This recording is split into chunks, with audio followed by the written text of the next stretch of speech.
Yo, yo, yo, welcome back. It's been a long time, bro. It's been a long time. We are back in the studio for another episode of the Sit Down. What's going on, boss man? Man, what's going on, Daryl? Man, it's Uh, been a while since we've been at bro, this table, it been a man. minute, bro. When the last time we been here? I think it's almost been uh, like a year almost. no, Feel I like think the last episode we ended with it was my birthday because we had the flag fam life in here. I want oh to yeah, say yeah, it was yeah. We showed April Yeah, April, last year. April last Somewhere last year. around there. Spider says it was April, so Yeah. it's been a minute. Look, they got all like new decorations and stuff look up here. good Look in real here, good. man. It'll feel real Yeah. homely up in here. I love it, man. It looks good.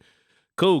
Well, like I said, it's the first time back, man, and I'm happy about this, man. We got a lot of good stuff to talk about, and I know you've got the agenda for today, but we'll try to get through it as much as we can, and then kind of go from there. Yes, sir. Yes, sir. Well, since it has been a minute, we can start off by introducing. Hey, I'm Brian. A lot of people call me B Evans or Coach B to the kids. Coach youth football at Bullet Football Academies. I was 6U last year. Now we 7U this year, and this is what we like to do. So we're gonna talk about some sports. We're gonna talk quite a few things. So Right. we're gonna dip into what Daryl has been doing away from the table, and see what he's been up to. Yeah. Obviously, I was at the Pro Bowl last week. Sorry, actually, I say last week. You a couple just got days back. ago. Yeah, a couple days ago, and I say Pro Bowl, but it wasn't the actual Pro Bowl. I didn't actually go to the actual Pro Bowl this year. Last year I did. This year, it was a little bit different. I think they decided that they didn't need as many of us there as we did last year. Last year, pretty much all of us got to go. To be honest with you, I don't even think we were supposed to be there because our badge did say limited access, but we made our way. Finessed your way on the We field last we year. finally we found a way to get ourselves out there, and it was a good experience last year. This year we did more of the youth stuff. So most of the youth stuff, I was down there from Wednesday to Sunday. Wednesday was kind of like it really was more so just a travel day, and then Thursday we kind of had like a half day of work there as well. Started about 2:00 up until about 7 or 8, and then Thursday was a full day of work. Man, it was crazy because we were like an hour away from where the fields were. The hotel, we were like, day. yeah, dude, the hotels were in, I don't know what the name is. I guess it's Kissimmee. It's kissing me. Kissimmee or however they call it. Yeah, I don't know what they call it. But yeah, so the hotels were there, and then we had to drive like an hour away. Call time was like 8:00, so I had to get up at like 6, get ready, eat breakfast, and then I had to drive an hour away. So that was tiring. It was traffic like crazy. So we did that, man. We shot all day. It was a cool experience, man. It's tiring. It's like I said, it's not for the faint of heart. But you got to kind of have a passion for this if that's what what you want to do. And I've obviously been doing it for a while now. So it's kind of grown on me. But every day I do it, it does get harder and harder. It seems like to complete some of these long days. But like I said, it ain't for everybody. It's for me, but it ain't for everybody. And I have a passion for the game of flag. So I don't find myself like stopping unless my body just can't take it no more. Yeah. So did you like it being in Orlando? Consider the Vegas, like you said, you got on the field last year, and this year you kind of like separated from all the pros. I ain't gonna lie. I thought Orlando was pretty cool. This is my second time being down there in the last like 3 weeks or so, 3 to 4 weeks or so. So I think Orlando was cool. Vegas was cool too last year. I feel like last year we had a lot more NFL players there. This year, at least I didn't see a whole lot of NFL players. I mean, I saw Justin Jefferson. I know that one day, I think it was that Friday, a lot of the NFL players came, but I was or maybe Saturday. I don't remember what day it was, but a lot of NFL players came, but I was stuck on a different field from them, so I didn't get a chance to see a lot of them. But I mean, for what it looked like, it wasn't nobody that I would have been like, "Whoa, man, that person's here." Besides Justin Jefferson, I thought that was cool. Got to interview him a little bit, not really interview him, but film him being interviewed. So I thought that was pretty cool. But yeah, man, overall it was a great experience, and I enjoyed it. That's cool, man. That's Yeah. cool. So go back a little bit. You said like it's something that you're like you like to do, Right, and it take right. a lot of work. And so say those folks that are up and coming, like they say, oh man, I want to be like DC Films. Like Yeah. explain to like what your day is like as far as laying out your equipment, knowing what equipment you have to have, what battery packs you need charged, extra battery packs, and like how did you get to the point to where you are now? Yeah, so we can kind of start. I'll take it back kind of far. So I started doing video back in like 2007. I mean, I did a little bit in high school as well. 2003 to whatever 7 or whatever the case is. I did some videos, some news stuff back in high school. Kind of grown a passion for it. Plus, my aunt, she works in the film industry. She's done a lot of big movies.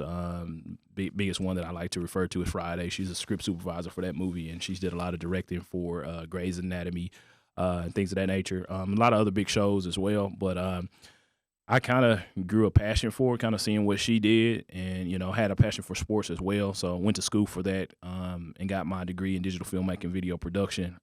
Shortly after that, I started working for a bunch of different TV shows. I did American Idol, America's Got Talent, X Factor. What else? America's Top Chef, or whatever it was called, and BET Sunday's Best. So I did a lot of different TV shows that were here in Dallas, kind of off and on. Also worked at the time, I believe it was called Nokia Theater, but it may be Verizon Theater now, or that might be vice versa. I'm not sure. I used to shoot a lot of concerts there, did a lot of video work for that company, but it was always inconsistent money. So I was like, you know what? I want to make a full-time living. If I can't do it, in video, I'm just going to go and work a full-time job. So that's what I did. Started working a full-time job, found flag football in like 2016, I want to say. And that's when I said, hey, man, I'm going to bring the camera out. I came out, took a couple pictures. Everybody was like, oh, man, your pictures are cool. So I started like doing some video and, making some random little highlight tapes on my phone. And then people were like, man, this is dope, man. Make me a highlight tape. And all of a sudden, all these yeah, I remember that. all of a sudden, all these people start hitting me up. D, can you come out here and film our team? I'm like, yeah, that's cool. I mean, it is what it is. Like, man, how much I owe you? And at first, it was just free. I didn't think I was doing a good job. I thought it was terrible work. I was like, they like it, but with me having a film mindset, because that's what I came from, or a video. More of a movie type mindset. Like it was lame to me, but everybody liked it, so I just kept up with it. And then I think I got my first gig with Flag Football World Championship Tour, where I went out to Panama and had an opportunity to do some video there for them and photography there for the Flag Football company. And then right after that, I got another call from another guy for Flag Football Life, and he was like, hey, dude, I seen your work. Your work is awesome. Like, I want to fly you out. And I was like, hold up, fly me out. Like, I ain't never had nobody, like, fly me out. Like, I was like, hold up, man. Something must be up. Like, if you're going to fly me out, like, you really trust me. And I didn't really know the dude at the time. But now me and him are, like, really good friends. And they've opened a lot of doors for me. But went out there to Philly. They bought me a hotel, flight, and everything. I didn't even truly know what to charge them just because I was like, dude, I'm still kind of new to this, but went out there. They gave me an opportunity. They trusted me, man. I dropped some fire content for them, dropped a fire highlight tape, a lot of photos like I always have done, and they loved it. And ever since then, man, I've been doing, all their major tournaments anyway. They have a lot of tournaments, but I do all their major tournaments and been doing that. But along the way, got a lot of other opportunities from some of the other bigger companies, AFFL, NFL. Flag Football X, pretty much any major flag football company out there, I've done work for them, whether it's just photos or it's video or just social media content. I've done stuff for them. So yeah, that's kind of where I've got to, kind of how I've got to where I am. But a lot of credit goes out to Mike and Matt Riemel. I'm sure they'll be watching this as well. But they've put me in a lot of situations to get to where I am now, working with NFL flag. Without them, I don't know that I'd be here. I'm sure my work could kind of speak for itself, but without them, I don't know that I'd be here because they've kind of put me in a position, and put my name out there for me and allowed me to use their platform to grow my name. And I appreciate them so much for that because, like I said, truly, I don't know without them if I'd be here. So with that being said, I like to thank them because I think they opened that door for the NFL, and I didn't never think I would get that far doing this, but I mean, I've got there, and it's been fun, man. It's a great experience, and I hope to keep up in that experience, and maybe one day, have something full time with the NFL to where I don't have to work a real job. But I know how that works with video and stuff like that. They have a lot of social media content creators. People just kind of come around part time, and they just kind of cycle. And with this day and age, everybody want to can go out and purchase them a little camera and stuff like that. Yeah. Yeah, TikTok, they yeah, just blowing up. anybody, how many people I had come up to me at tournaments and say, "Hey man, how much that camera costs? Like, can I go buy one? Like, I want to do it." I'm just like, you want to do it because you have a passion for it, or do you just want to do it just so you can try and get the limelight or whatever? What are you doing it for? Make money and be right. famous. Because for me, a long time, man, it wasn't about the money for me for a long time until people started making it about the money, saying, "Hey, you should charge. You should charge." I'm like, man, this ain't about the money. I really love the game, and I really love being out here. Like I said, I used to only do adults, and then adult game kind of got lame to me, to be honest with you. It just kind of got a little bit boring, and whenever I started Instagram and started monetizing things like that, I noticed that the adult game wasn't getting as much love as the kid game was. So monetization stuff has kind of gone out the window now, at least for Instagram. So I don't really post a whole lot of that content on there. I really don't post a whole lot of content like I used to anyway, but I'll start trying to ramp that back up. But I think you kind of, to answer your question about like those people that are trying to come up, I always say to them, like, when people ask me, man, be yourself.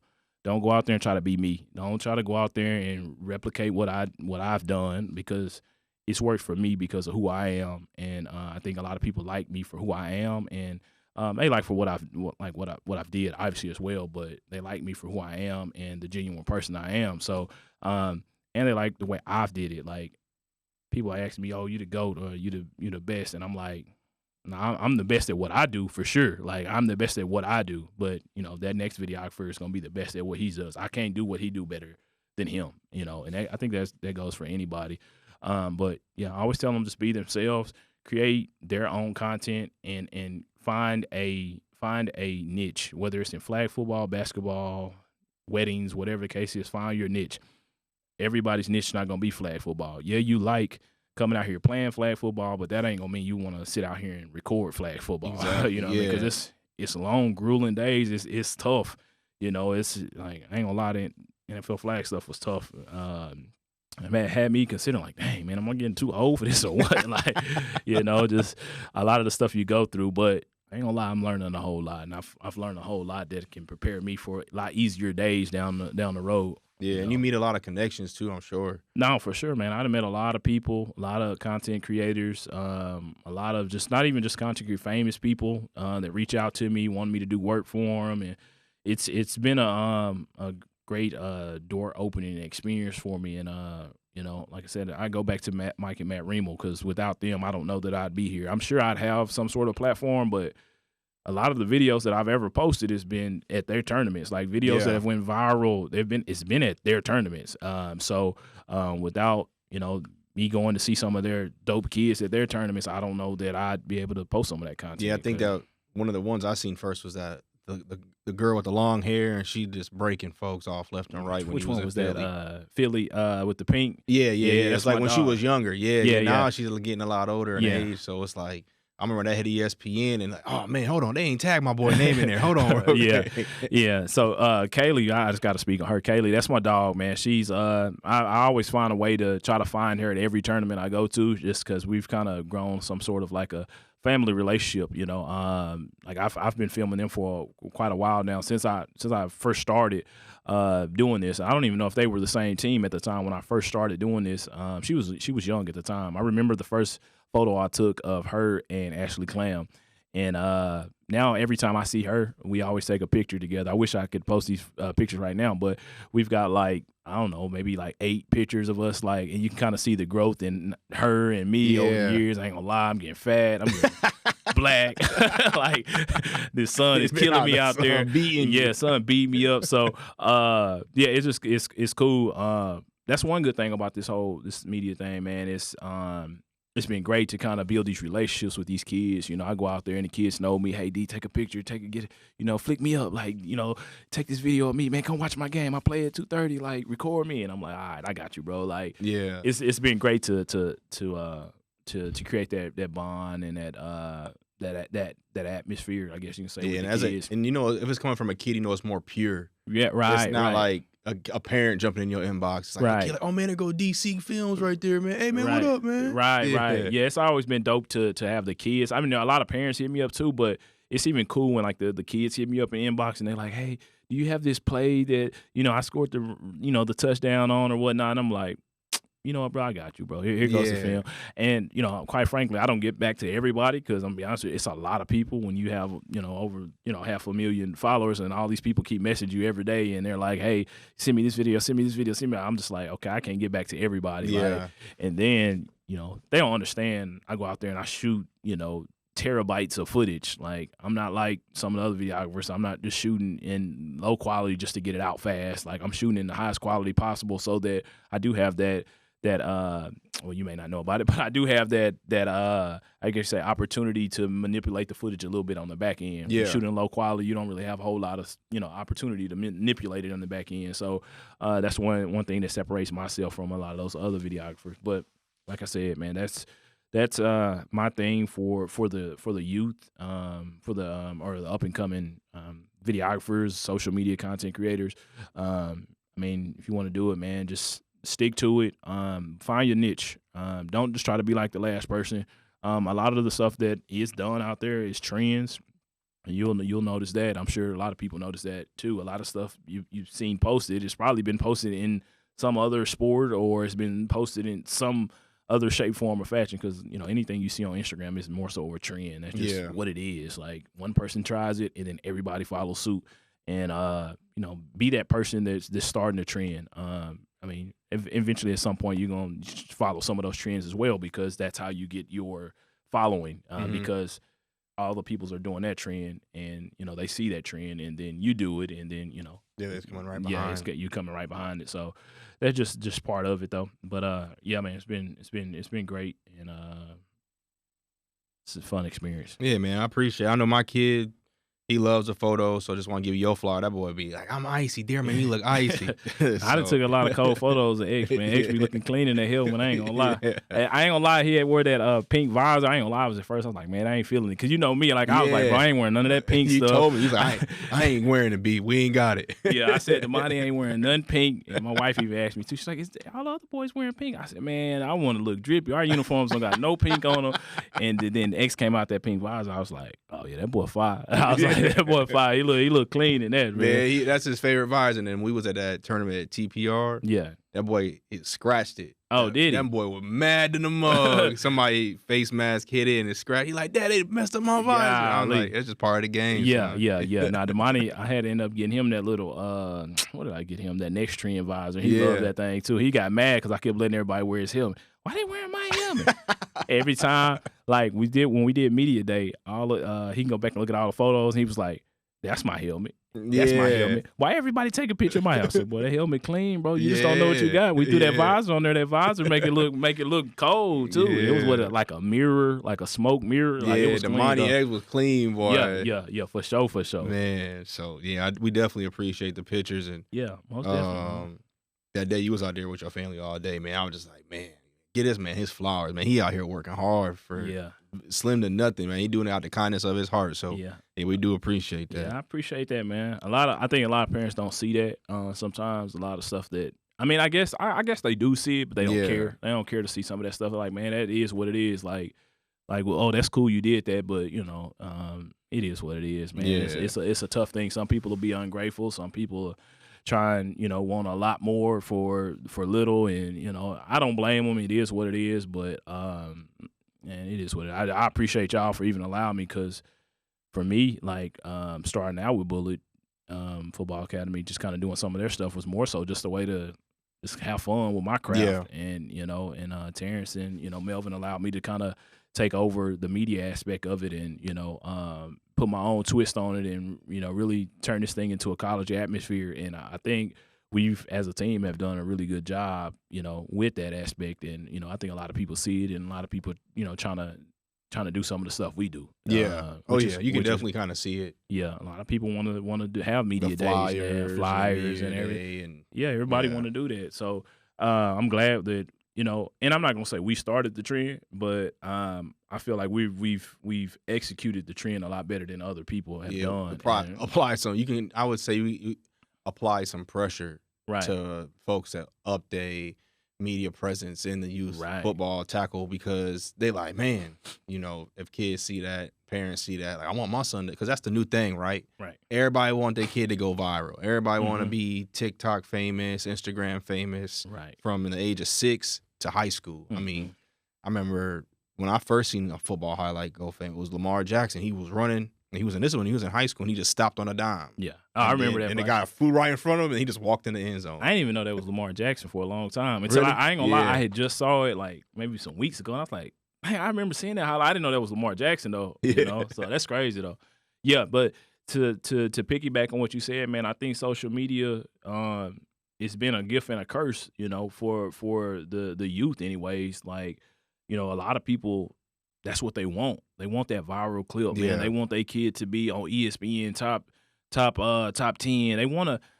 I'm gonna be honest with you. The person who set the precedence with this is Baby Gronk. That's true. Him and his dad, they have done a really, really good job at that, and it's opened up a lot of doors for him. It's opened up a lot of doors for just their family. So I commend him. He's done a really good job on that. But that's what everyone he set the standard. Everybody wants that. Yeah, but coming with that is, if they do get like that, and I'm gonna look at the camera, you have to be a people person. Like, you can't get the fame and then like somebody reach out to you for, hey, let's do this. Nah, I don't even know you like that. Right. I push you to the side. That could be your opening door right there to go do something different. So and I see that because Baby Gronk's dad is a marketing genius. Yeah. Like, facts. The boy know what he doing. And he'll talk to anybody and everybody. Yeah. So he's just a people person. Right. You got to be that person. Like, some people think that they're, if that is what you truly want to do, you got to know, you got to have the connections. You got to be willing to kind of put your neck on the line for a lot of different reasons, you know. And I think that's one thing that Baby Gronk and his dad have done really, really well, and make those connections. Man, just look at them, what they've done. I mean, you can see them with everybody. I just saw a video the other day with them with Charleston White, like playing basketball. I was like, I thought to myself, I said, what is Baby Gronk doing with Charleston White? They don't even go together. But I forget Charleston White is from the DFW. Yeah. And, you know, Baby Gronk is from here too. So it's like, okay, I guess that makes sense though. But a lot of people want that. I done had a person tell me that. That's what I want. Believe it. I want that. I'm like, why? Yeah. Like, and I guess I say why. I could understand why, but I'm like, that come with a lot of hard work. That don't come overnight. No, that don't come overnight. I remember when Baby Gronk was, 4 or 5, and they had the video of him pushing the semi or pulling semi or something. Like that. It was some type of truck or something like that. They had him pushing the truck, and I was like, in my head, I'm like, man, ain't no way this kid pushed. It's in neutral, and they just drive or reverse or something or whatever they was doing. I was like, ain't no way. But that thing blew up, millions and millions and millions of views. And I'm like, he had the Gronk chain and everything. You got to be a marketing genius to do that. Yeah, like, you can't just think you're just gonna go out there and it's just gonna happen. You know what I mean?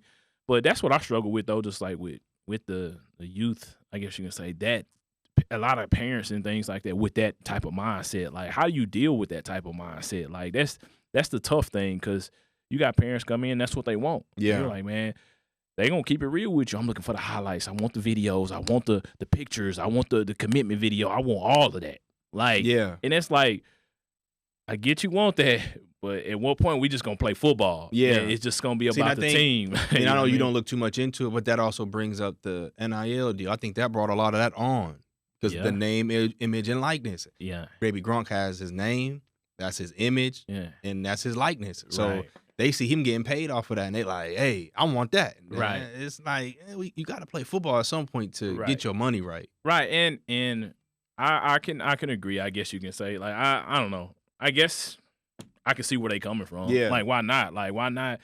If your boy is a dog, he got personality, and you know, he's marketable, I guess. Why not do that? But I don't know, man. For me, I can't do my son like that. But I guess it's just how you look at it too. Yeah. It's a weird situation. And am I looking at it like I'm trying to like poach off my son, or am I looking at it like, are we creating opportunities for him down the line and creating opportunities for our family down the line? It just depends on how you look at it. So I don't necessarily disagree with it. It's just about how people go about doing it. Like, I guess I can respect it if that's what you come to me and you say that's what you're trying to do. And you know, as a independent contractor and as a video guy, and that's what you want me to do, then I'll do it. You know, but as a coach, that's hard. Yeah. You know what I mean? Because you're just like, man, I just want you to come play football Yeah, for me. and then I don't want all the extra stuff. You got that other come with it. parents looking at you like, well, he making videos for him, and he the only one that's getting the rock. Right. So now they looking at you side-eyed because they like, you the cameraman. Right. So what's going on over Right, here? right. You supposed Nah, to coach, and you the cameraman. Right, yeah, and that's tough for me, you know. Like you mentioned earlier, me being a coach and the cameraman too. So people might feel slighted if I'm doing something for this one person and they're not doing it for the whole team. So that's what I've attempted to do, is try to give everybody that equal platform, because you know, not only just being a coach, I want to, you know, be able to help these kids market themselves. Yeah. Because that's what it's about nowadays. If you look at it, even Dion said it, you got to be able to market yourself. You got to market yourself in some shape, form, or fashion if you know, really want to succeed at this. I mean, you can either be really, really good at the football game and just go out there and ball, right? Or you can be like okay at the game, maybe pretty decent, but you got a really good like marketing team behind you. You're making good videos. You got some sort of brand deal or something like that. They all kind of going together, and you kind of make them work together. Or like I said, or I don't know what the other one is, but like I said, you're gonna have to have one of those two. Yeah, you know, Deion Sanders Jr. I mean, no one was really talking about Jackson State before Deion got there. Let's just be honest. That's just what it is. Right. Like, no one was talking about them before they got there. And then he takes his son. Hey, this your well-off media. Mm-hmm. I need you to do this for me. Right. We need to make Jackson State popping again. Right. Boom. Then they jumping. Now now he in Colorado. No, ain't nobody was talking about nothing about no Colorado before he got there. They social media numbers was low. Right. He get there, he got millions of followers. Now, like their media presence that went through the roof, done brought so much money to that community. So it's, if you got the right team and you got the right mindset, you can do it. And now you can do that, like you said, for a kid or a player or whoever. But if you don't have the right mindset, it's just not going to work out for you. Yeah. I think for me, like where social media kind of hurts us, like it hurt me anyways, like kids, like the parents want the highlights, right? Yeah. So this kind of go a different way. The parents want the highlights. They're like, I got to get the highlights, right? So what that mean? My boy got to get the ball. Yeah. If he not getting the ball, he can't get the highlight, right? So what that do? Now that causes a whole type of this thing that's going on in this parent head that the coach don't know what he doing or whatnot. He don't know what he doing because your son not getting the ball, not getting the highlight. So now it's like, as the coach, how you handle that? It's like, well, your mindset is different from my mindset. I'm trying to win the game. I'm trying to put the team in the best situation to win the game. It might not involve your boy getting the ball or, you know, your girl getting the ball or whoever it is. So it's like, as a coach, it's like, how do you deal with that? Like, I guess that's where you had that conversation up front and kind of set that expectation at that particular point, and you know, you can decide what you want to do. Yeah, down the line. But that was a struggle for me, anyways. I'm sure it was a struggle for a lot of different other youth orgs and coaches and things of that nature, like that, dealing with that. Like, I can't force you the ball, you know, just because you want to highlight, you want to have something to post at the end of the game. You know what I'm saying? Because what about these other kids that come in here working hard every week, and you know they ain't looking for the highlight. They really happy to be on the team, but they deserve an opportunity. Not to mention, like, what about your team? Because you are the cameraman and you the coach. So if that's the case, it's like, well, who gonna record my kids? Right. What you talking about? Yeah, and I think people fail to realize that I have a kid that plays too. Yeah. So what about my son that don't get no highlights? Don't get, and he may not get, you know, as much playing time as the next kid, which don't bother me because I know what football is. I know you have to earn that spot, and there's gonna be people that are better than you. You may not necessarily agree with that as a parent or as a coach. You still may not necessarily agree with that, but it's reality that some kids are. Everybody blossoms at different times. Right. Everybody blossoms at different times, and you may not necessarily agree what the coach's philosophy is. Right. At that point, then after the season, you figure out what you want to do, and you move on and find the philosophy that works for you. Yeah. At the end of the day, that philosophy that works for you is going to be what works for getting your son the ball. Yeah. And if that's what you're looking for, all respect, but that may not be necessarily the place for you. This may not necessarily be the place for you because we got two different philosophies, which you got to respect that, you know, because we ain't gonna all have that same philosophy. Yeah, so we'll come back to the Super Bowl in a minute, but now that, because we already on this topic now, so me and you both head coach this year, first time ever, right? Youth football tackle, right? So let's kind of dig into that a little bit. You know, highs and lows, pros and cons, things that we learned, and something that we can change going into this next year. I know I just signed up we're gonna do spring for me going up from 6U to 7U, and you know, there's some rumblings around the streets of youth football, like, oh, hey man, he leaving, man, he trying to take so and so with him, or you know, like they ain't like how do you ran things and things of that nature, or and we'll touch on the banquet situation here in a minute, but. What was something that you took from this season that, you know what, hey, next season, we're going to nip that right off the top, right? So now our first parent meeting, hey, this is what we're going to talk about. This is what we're not going to do. It's funny that you say that. I think for me, let's kind of backtrack. This is not my first year coaching, right? It's not your first year coaching. Yeah, well, just tackle. No, I wouldn't correct you. I was just trying to let them know that this isn't our first time coaching. So, right, we both coached flag football the year prior, right? We put 6U flag year, and then we were like dad coaches the year prior to that. Yeah, and then we did a little tournament with Cassie? Yeah, Cassie. Cassie, Furler. Yeah. Rise Up flag football. Yep. So this wasn't our first year coaching, right? So we had a little bit of skin in the game. We had been through it, but we had never been through it, to be honest with you, with high-profile players. We just know. And there is a such thing as high-profile players and 6 and 7 years old. Yeah. Those kids that have the social media presence, those kids that have, you know, some sort of following. And the accolades. Those people that have, you're coming from teams where you did really, really good the year prior. So I think we have to put that in. We have to make a point to make that be known that this isn't what our first year coaching. But coming into it, I didn't know what to think, to be honest with you. And when you just mentioned about parents, right, I think my thing was for us, like I got a lot of kids come over that I had never met before, but a lot of the coaches on the team knew these players. So they kind of came in on, you know, whatever kind of terms they came in on. And for me, not having that parents meeting up front with the parents, I think that was something that I missed out on. I think we all missed out on it, really, as an org and a coach. We just didn't have that parent meeting, just that one-on-one to really set the standard, understand everybody's expectations, things of that nature. I think that's the major thing that I took from this last year, was just not having that meeting with everybody, really getting everybody's understanding of what we were trying to do and how they could fit into what we were trying to do, because that left everybody – not having that meeting left everybody kind of just in the blue. And kind of, like I said, a lot of my players came over, I wouldn't say false pretenses, but just came over, you know, because they knew other people and things like that. They knew one player on the team, so they came over. So that person talked to them. I didn't talk to them. Maybe I may have had one conversation with them, but I didn't truly have a list. Like, they come over with expectations that didn't come from you. Right. I wouldn't say that they had certain expectations that came from anybody on my staff, but they had other expectations because they came over with people that were already on the team or that had already like committed to the team. So I think for me, that's what, you know, I learned the most, just having that clear, open.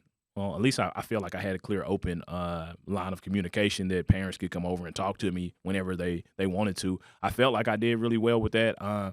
I won't say that I sat back and I had a lot of good decisions last year. I made some bad decisions, obviously, but I wouldn't say bad, but decisions you can learn from. But that's part of coaching, though. Right. Like, people got to understand, like, they talk about Bill Belichick, one of the greatest coaches in the NFL, but, he can't win without Tom Brady. He sucked. You had a bad. So it's like, we are human as coaches. Right. We're not going to make the best decision. So, like, when they need to put themselves in our shoes, like, you might have said you did that, but would you have really done that in the moment? Right. Yeah, like I said, I think I wouldn't say I made bad decisions. I just decisions that I wish I wouldn't have made. If that makes any sense. Or because I wish I had made a different decision on that. But like I said, I think we had a really good season for the most part. Coming from where I came from with my team, like I didn't think we were gonna get to where we got to be honest with you. Yeah, man, it shocked a lot of people, man. Hey, spring looked real bad for us. And then, not to mention, you lost half your team after spring. Right. So you had to pretty much reload and rebuild. You lost coaches. So it's like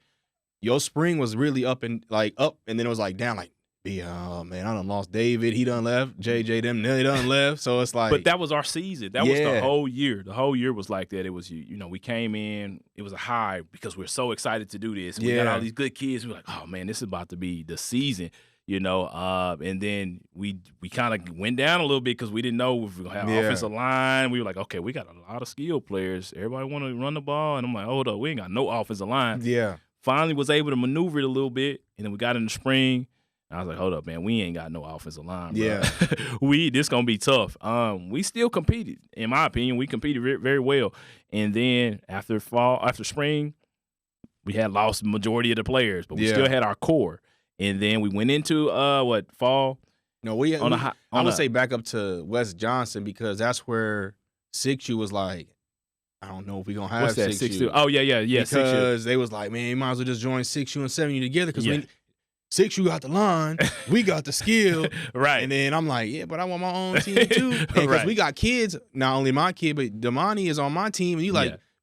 Our kids just gonna ride the bench the whole season if we join together, and that's real spill. Like, that's just how it was gonna be. That's how it was gonna be. So, and I ain't gonna lie, I had already prepared my mind. That's what it's same gonna here. Be. I was like, man, well, Damani, you gonna be on 7U, bro, but you ain't gonna play. Yeah. You might get in and all of my garbage other coaches, time. Yeah, it was like, man, he gonna play. We gonna be blowing teams out. I'm like, bro, all right, I guess, but I don't expect him to play. But but I'm glad we were able to make that work to where we kept the 6U team and. I'm just proud because they both got an opportunity to play a lot, and it worked out because it wasn't gonna work out, but we were able to work it out and I know right before there was some rubble, felt like, man, we gonna leave if we don't play the 6U, and it's like, man, y'all just wait a minute, man, like we not even to fall yet, like, right? Just calm down, like let us figure this out first, and man, your team shocked a lot of people because I remember. After playing Space City, obviously after a loss, people be all up in a mat. They be like, man, they talking about I ain't do this or I ain't do. But Space City they don't understand. Space City been around for years, bro. After Space City, everybody was ready to walk. I'm like, bro, y'all don't realize this is our first like big game we've played. I mean, we played the Titans earlier in the fall, but I think we already kind of knew what we were getting into in the spring. Sorry, but when we played Space City, I was like, bro. Them dudes just really, really good. First and foremost, they were way bigger than us, right? Yeah. They had an offensive line. You could tell everything was more polished with them. They had. I think they just made a national championship run, but I don't know if they won it the year before in 6U. But like they pretty much had their whole team. Yeah, and they knew what they were experienced. They knew what they was doing. And that's where we had to try to get parents to understand. Like it didn't go our way, right? But I mean, what were we truly expecting? Were we truly expecting to go out there and blow those guys out? Like. I mean, I wasn't truly expecting. Yeah. I was expecting to put up a fight, which I felt like we did. But, I mean, let's just be realistic that we're just a better team that day. And you're going to run into that sometimes where you just have to you have to come in and compete against the better team. And, you'll figure that out, who's the better team at the end of the game. Yeah. But, once we went into – I think we played a lot of, like, preseason games and stuff like that. Yeah, y'all play more. Well, obviously y'all play more than us because we didn't have a team to right season start. Yeah, so we played a lot of preseason games, and I was like, man, it was a tough situation because we were still trying to figure it out. We started getting people that were unhappy with their role on the team, and I'm just like, dude, what can I do like to make everybody happy, And we tried doing all types of things. Went into the season, started this first season, dropped that first game against Southside Ducks. Which was a tough one because it opened up a can of worms that we thought you had sealed up from the preseason. We thought we sealed up, but it was over with. And once it opened up that can of worms, and that can of worms continued to spill throughout the entire season, and that made it really, really tough for us to do what we were trying to do and keep the team first. And I hate that me as the head coach, I let it get that far because I had, people in my ears telling me, what we should do and what we shouldn't do.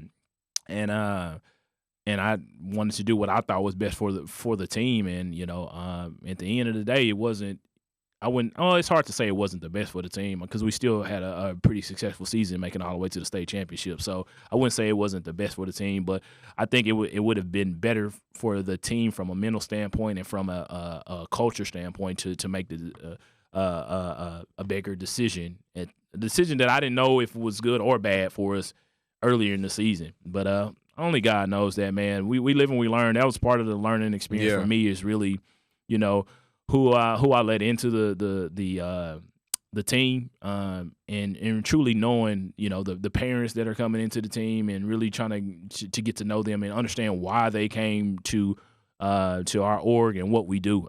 Why do you truly want to be on the team? That's one thing that I've learned to ask. Why do you truly want to be on my team? Like, why? Why did you come here? What does your past look like? Talk to me. In the last 3 years, where have you played? Yeah. Now, if you tell me 3 different teams or 2 different teams, there's right? no room for you here. Yeah. I don't know if I necessarily want you here. Yeah, I'm gonna be real. I don't want you because that allows me to know, right? For some reason, things didn't go your way the last 3 teams, right, or 2 teams, and you thinking it's gonna go your way here, right? Yeah. You must have felt some slighted or something somewhere else, right? You felt slighted, things didn't go your way, you didn't get in the ball, some shape, form, or fashion, so you decided to come here. Yeah, or right? maybe they want that narrative as to, well, I won here, I'm about to come over here and win, so now wherever I go, we win. Right. So now, when you just know that my kid's a winner. Right. So, but my thing is, like, for me, like, I'm trying to grow a culture, right? Yeah. At least on this 8U, right? 7U last year. Yeah. I'm trying to grow a culture, a band of brothers, man, that we gonna ride this out until our little league years are done. Yeah. I don't want, you're gonna come from that team, this from that team, you're gonna come over here. Like, if we gonna stick together, we gonna ride for each other like brothers, we gonna ride for each other like brothers. We gonna ride it out, win, lose, or draw. That's what it is. That's the culture I want to drive. And that's how it should be. Yeah. I don't want nobody saying, I came over here because they sorry they lost, or I wasn't getting the ball enough over there. Well, I'm telling you right now, if that's the issue, you wasn't getting the ball enough over there, right? That's probably gonna be an issue over here. Yeah. You may not get the ball as much as you think unless you can earn it. Everything gonna be earned, right? We're gonna give everybody the opportunity. Everything gonna be earned. If there's somebody that's truly better than you in that position, unfortunately, we got to make the decision because that's what's best for the team. That comes down to the coaching staff, not necessarily you as a parent. Right. And people got to understand, in the end of the day, we going to do what we want, what we feel is best for the team, right? It ain't about nobody not liking your child or nobody not liking you. That's not what it's about. Yeah. Anything that's going on with you and me, that ain't going to affect your child. I'm not going to be over here and say, you did this to me, so I'm not going to allow your child to play. That's just not me. I'm just not going to do that. Everybody know that's not how I roll, right? So at the end of the day, I'm going to put the team in the best position to win. You may not like my decision, right? That's something we can talk about at a later time, right? And really, I don't feel I should have to explain that to you why I made my decision. You should understand football and how it works. Right. You ain't going to win them all, right? Yeah. It is what it is. So that's just kind of how I look at that in my opinion.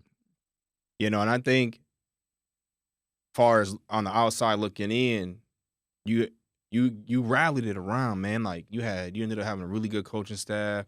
Obviously, you said you dropped the first one, and then you started rallying off wins. Boom, boom, boom, boom. Now you start seeing yourself climb up that rankings a little bit more, and you're like, okay, yeah, we on a roll here.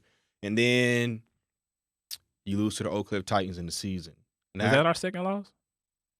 No, did you? No, my bad. We lost to Southside Ducks, and then we lost to Oak Cliff Titans. Yeah, so you only had those two in the regular season, right?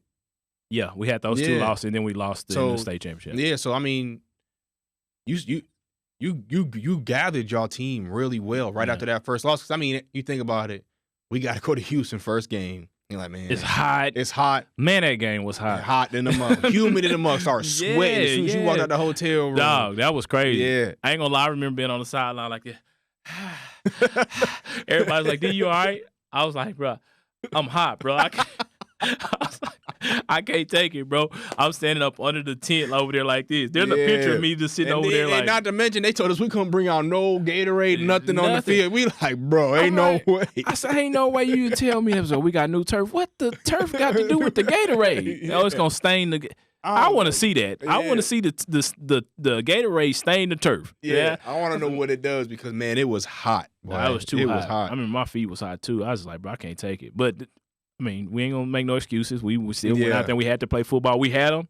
We only lost by 1 point anyway. Yeah, I think it was 7 I remember we always say, man, 8-6. I remember before we even left the hotel, B, you gotta set the tone, B. I'm like, well, we done played 2 preseason games. We held on against TNS our first, and that was like 120 degrees. Boy, it was hot that day. Well, I remember that. Well, hold on, what's that? What's that? What game was it? We was in Metroflex tournament. Yeah. It was hot in the mud, boy. And I'm like, it was our very first game playing ever as a team. And that was the day. It was like the hottest day in Texas or something like that. I remember that. And everybody like, man, they should cancel this. B. It's hot. And I'm like, Man, they ain't gonna cancel this month. Nah, they ain't Everybody cancel. trying to stay up against the building because that's where the shade is at. I remember that, bro. I remember that. That was Yeah. cause we played. I think we played flex that 8U. Yeah, They didn't have yep. a 7U, so we played their 8U. So we took our L, but it was only 7-0. Right. So I'm like, man. And then y'all really could have won that, to be honest with you. Y'all just had to get a few things in-house squared away. Y'all was and cool. then you got the sideline. Our coaches wasn't really gelled yet. Yeah, that's what I'm saying. The in-house. The in-house wasn't. I'm like, dang, what's going on? Is it me? And then obviously at the end of the day, you the head coach, so it's gonna come down on you. Right. So I'm like, all right, cool. Well, we'll fix it. Yeah. Well, we like, man, we need at least one more game before the season start. Well, we go play Texas State Warriors. Yeah. You weren't there on that game. I forgot where you was at. You was was doing something. I had to work that day. Yeah. I remember I was at work because I was watching on live. My wife's phone, it was kept overheating. Yeah, phone so we all the way out in Fort Worth. Yeah. I love the Texas State Warriors for allowing us to play that, but that field had some divots. Boy. I don't know. Hey, I truly appreciate it because we needed that work. We go up. I'm like, oh, okay. Yeah, we doing a little something then. And then end up losing. Then we play sports. I'm like, man, it's just growing pain. Right. So I'm like, we're gonna get better. Then we go down to Houston. And you're like, man, we got to set the tone, B. Go down there, boy. We put the belt to their ass, boy. I was geeked them up. Nah, facts, man. Y'all really went down there and did it. Because I ain't gonna lie, I was like, we sitting back thinking, I'm like, Damani, man, I don't know what y'all gonna do, bro, but go out there and give it your all, man. He's like, I'm ready. I was like, all right, bro. I don't know what I heard this team pretty good. I get out there and I ain't gonna lie. Them boys big to them boys was big. I looked at them, I said, oh yeah, they big. I'm like, ain't no way that's they 6U. I said, that's gotta be they 7U or 8U. And he was like, nah, that's they 6U. I'm like, all right, here we go. But then when y'all got out there, I'm seeing Gavin running down the field. Somebody say, that's your son running. I say, ain't no way. My son just ran that whole field because I know my son ain't that fast. And they was like, number 18. I was like, nah, that's Gavin. He got loose. Earl was getting sacks. I was like, man, we took our lump. Well, we came out swinging, boy. Y'all really set the tone. Y'all really did. But then we came out there and I wouldn't say we pooped the bed, but it was a good game. They didn't just blow us out. We only lost.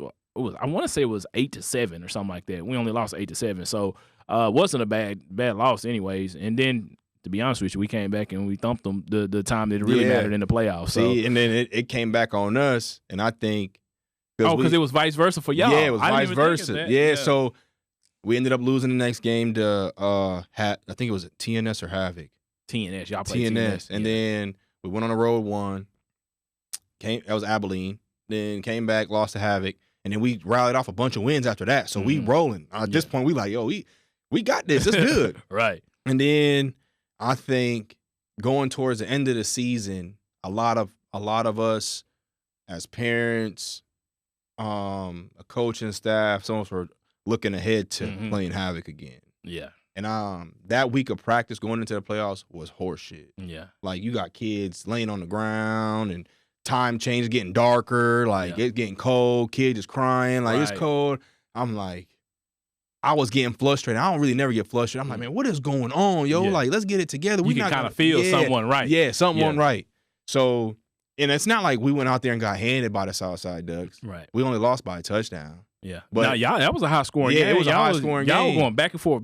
Yeah. It was like 30-something to 30-something. Yeah, It was then it's like you have to win on all three phases: special teams, offense, and defense. Special teams. And we lost on special teams. Yeah. So we had the kid went to get it and he touched it and they got it back and scored first play. That was the onside kick. Right. Yeah. So it was like we didn't win that, but I mean at the end of the day, it was a really good season. We only lost 2 regular season games. No, facts. And that was our very first time doing it with our kids pretty much coming later in the year. Like right before the season's supposed to start. Like we finally got all our kids. Yeah, I mean, and then you look at it too from the team you had and their expertise. This all well, I wouldn't say all of them, but a lot of their first time playing tackle football. Exactly. You had a couple that had played some other stuff prior, but most of all of them, this is their first time playing tackle. So for y'all to be 6-2, or did y'all play 5-2? 5-2 because the bye week. Oh, y'all played somebody, but y'all we played play. Yeah, because then we look at it as we had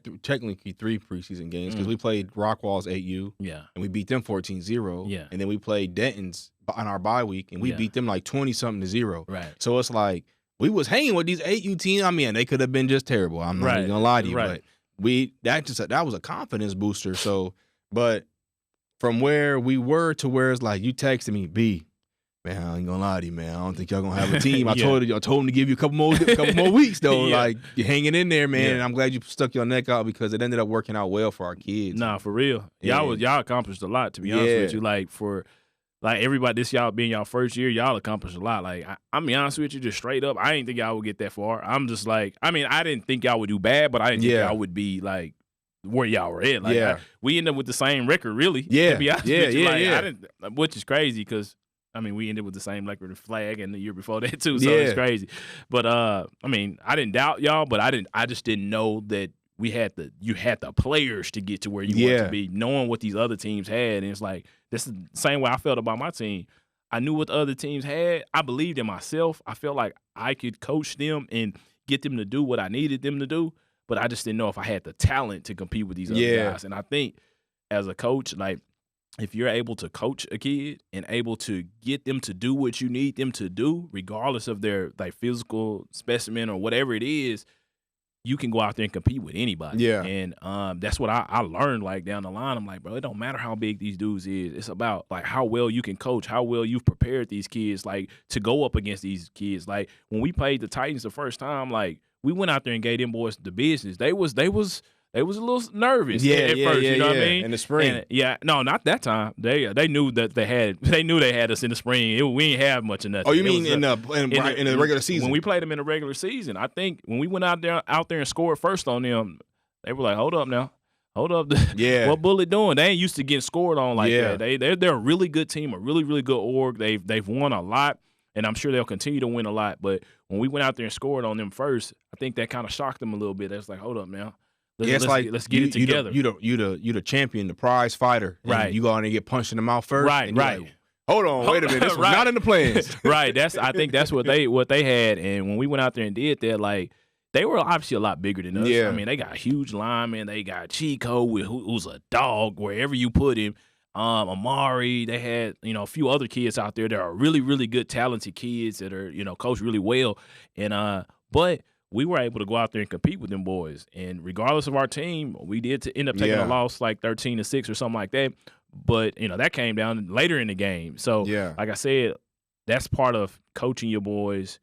I felt like I coached them well. I didn't coach them 100% well enough to go out there and win that game. And that was a tough one for me because I feel like I let that one get away from me towards the end of the game, which sucked. Same with who was that? What game did I play? The last game we played against the Wolverines. SED. Yeah, I kind of let that one get away from me. Kind of got stuck in a rut trying to figure out what to do when a lot of things weren't working our way. But overall, I think I did a good job getting the boys to be able to do what we want, and not just me. Well, just and also that last game too. Now that I think about it, you weren't there. You were away for work. See that hurts too when you're not there. I think that was a big factor too, and why we lost, man. Just I wasn't there. I tried my best to try and coach through my coaches.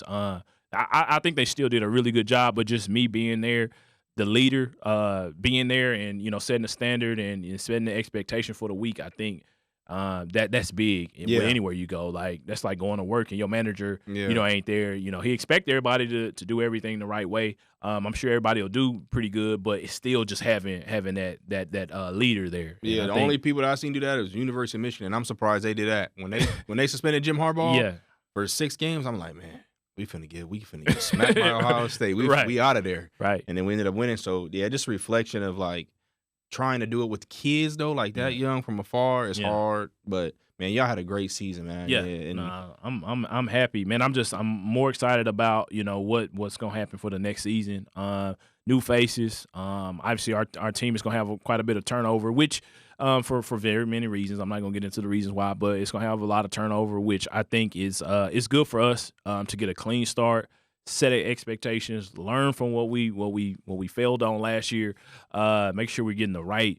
I think that's what a lot of people got to understand in this youth sports. You can get the right kid, right? But do you got the right parent in here too? Yeah, exactly. Like, the kid can be a great kid, can be an absolute great kid, but do they have a great parent behind them, a great understanding parent that knows football, but not just football, knows people skills, that knows how to how this game works and how this thing works as a little league sport. Yeah, because there's going to be highs and lows. It's not always going to be a high at all times. Like, you're going to have your low points. And if you can parent through that and, like, for example, like, your kid don't get the ball this game, just for the one game. Right. Do you get in the car and say, oh, your coach is stupid, or Yeah. this, or do you in the car, hey, we play good, back to the drawing board. Right. What Back to the you want drawing to go play Legos or something? Like, Right. You can't just go in there and start bashing your coach or your coach is, because then your kid come to practice and he looking at you different. Like, man, you know what you're doing? I think that happens at homes with parents. Yeah. Parents I believe it. Parents go home and they talk bad about the coach into their kid, and then they get their kid to believe that it was a coaching issue. Like, Yeah. oh, well, why ain't get the ball? Because your coach don't know what he's doing. Yeah. That's not necessarily the case. Exactly, That's exactly. not the coach may not have thought that that was the correct call based off of his philosophy of football to have you run the ball. It has nothing to do with how smart the coach is, right? Yeah. That's just his philosophy. The game plan for that game was you was gonna do something different. Right. Like, you was gonna be doing this. You wasn't gonna be toting the ball. Exactly. Because this is the game plan. This is what we feel as a coach, right? This is what helps the team, because it's not. In the end of the day, it's not about individuals, right? It's not at the end of the day when it comes to a team, right? Yeah, and football is ultimate team sport. It's the ultimate team sport. It's not basketball where you got the ball in your hand. Right. At the end of the day, it's about the team, right? So we're going to do what's best for the team in this particular case. Obviously, we come out here to win the game, right? We ain't come out here to lose the game. We came out here to win the game. So I'm going to do what me, not only just me, to be honest with you, I think we fail to realize that it's a coaching staff. Yeah. I don't know about your staff, but my staff, a lot of my decisions were made as a group. We all talk about it. What do y'all think? Who do y'all think should play here? Who should play there? Who should get the ball in this aspect? Hey, if something not going on good in the game, I go to the sideline. Hey, bro, what are y'all seeing? What can we do? Who do we need to take out? Who needs to try running the ball now? It's a collective bargaining agreement, I guess you could say. We all came up with this. This is how it works. So I think some parents don't realize that too. That's it's not for me, at least in my case. They just see you as the head coach, so it goes on the head coach. Right, which I can respect that. Yeah, and I will say, as me, this is my first year being a head coach, that me talking to my coaches could have been a little better, because I'm talking to 2 coaches here. I'm talking to 2 coaches here. I'm talking to a single coach here. We're not all in one text group setting. Mm-hmm. And going forward, I'm going to be more vocal into, hey, what y'all doing on this day, let's get together and let's go over the game plan before the game starts. Let's go over rosters, things of that nature. And I've actually already started that now. So that's going to help me going forward, because I really think we could have had a shot at winning state with what we had. Right. Because, Gavin is a cheat code. Yeah. No, Gavin is a dog. It's just natural raw talent. Yeah. It's nothing like out of the ordinary. It's not like he trains really hard. You don't see him on, he really don't got a social media presence. Yeah. Like, when you shot that video with him against DMF Ducks and he went viral, his dad didn't even know. Yeah. He was like, oh, he did? Yeah. All right, well, let me go check it out. But me as a head coach, I need to be more vocal in pretty much saying, hey, this is how we're going to do things, instead of, well, this came from the top and going here. So, no, I just need to be more vocal going forward. I think that's all of us, though, really. Yeah. I think that's kind of where we may have shot ourselves in the foot throughout the season, just not being – I think we kind of expected people just to kind of know what was going on without really being told. But I think that's something we all got to get better with. I know for myself, just really truly having those conversations. And I felt like I did. I was open, but, it's going to be a lot of people that don't think you were, and, it is what it is. But we could always be better. I'm not going to blame nobody. I'm just going to say, hey, it is what it is. As a man, I made some mistakes, and I'll just kind of go from there. Yeah, same here. Yeah, I think I got to be more of a pinpoint to parents, like, hey, your kid might not be ready to play in a game yet. Mm-hmm. I had a lot of kids that were obviously first timers. A lot of our kids are first timers, but they couldn't grasp it mentally, like, hey, and I truly felt bad, because I put a kid out there in Temple when we played CTX. CTX, and he was on kickoff. He went out there and got folded, and he got a concussion. I think he got concussion-like symptoms, and I'm like, me as a coach, instead of having a parent in my ear, well, why am my baby playing, and then proving like, hey, see, he wasn't ready. I shouldn't even put him out there to begin with, because then it's like, now that falls back on me as a coach. Like, I could have just got this kid really hurt because he doesn't know what he's not paying attention at practice and not knowing what he's doing. So just me next year going into, like, once we had that parent meeting, hey, this is what we expect. We are going to develop your kid at practice, and if we feel the need that he is not ready to play during the game, he's not going to play. Like, I'm not gonna put your kid. I mean, he might get in garbage time, but if it's the first of the game, you got kids running off high adrenaline. If he's not 100% locked in and focused, I'm not gonna put him out there for you to get hurt. I think that's that conversation that is warranted. Yeah. Like, it's one of those conversations we got to have, like, straight up, hey, I'm going to put – this is the type of team we building, right? Yeah. This is our expectations. This is what we're trying to do, right? I'm going to have to put our team in the best situation to go out there and do this, right? At some point, your kid may get that opportunity to get in the game. But if I don't feel that kid is ready to get in the game yet, right, then I have to make the best decision. Yeah. It's not that I don't like your kid. It's not that, I don't have confidence in him. He may not truly be ready for this, Some kids can start as early as 5 and 6 playing tackle football and go out there and be ready for it. Be dogs. Some kids just ain't mature enough yet to go out there and do that, or mentally there enough to go out there and understand what we trying to do. Like, you got kids that are young, like I would say Gavin, my son, your son, they understand, they know what's going on, they understand the game. So they have some sort of knowledge, and they're a little bit more mature enough to go out there and, stand on the sideline or get in the game and understand what they're supposed to do, understand the game. Some kids just not ready for that. And I think that's that conversation that is warranted. All of this kind of stems back to just communication, having that open line of communication.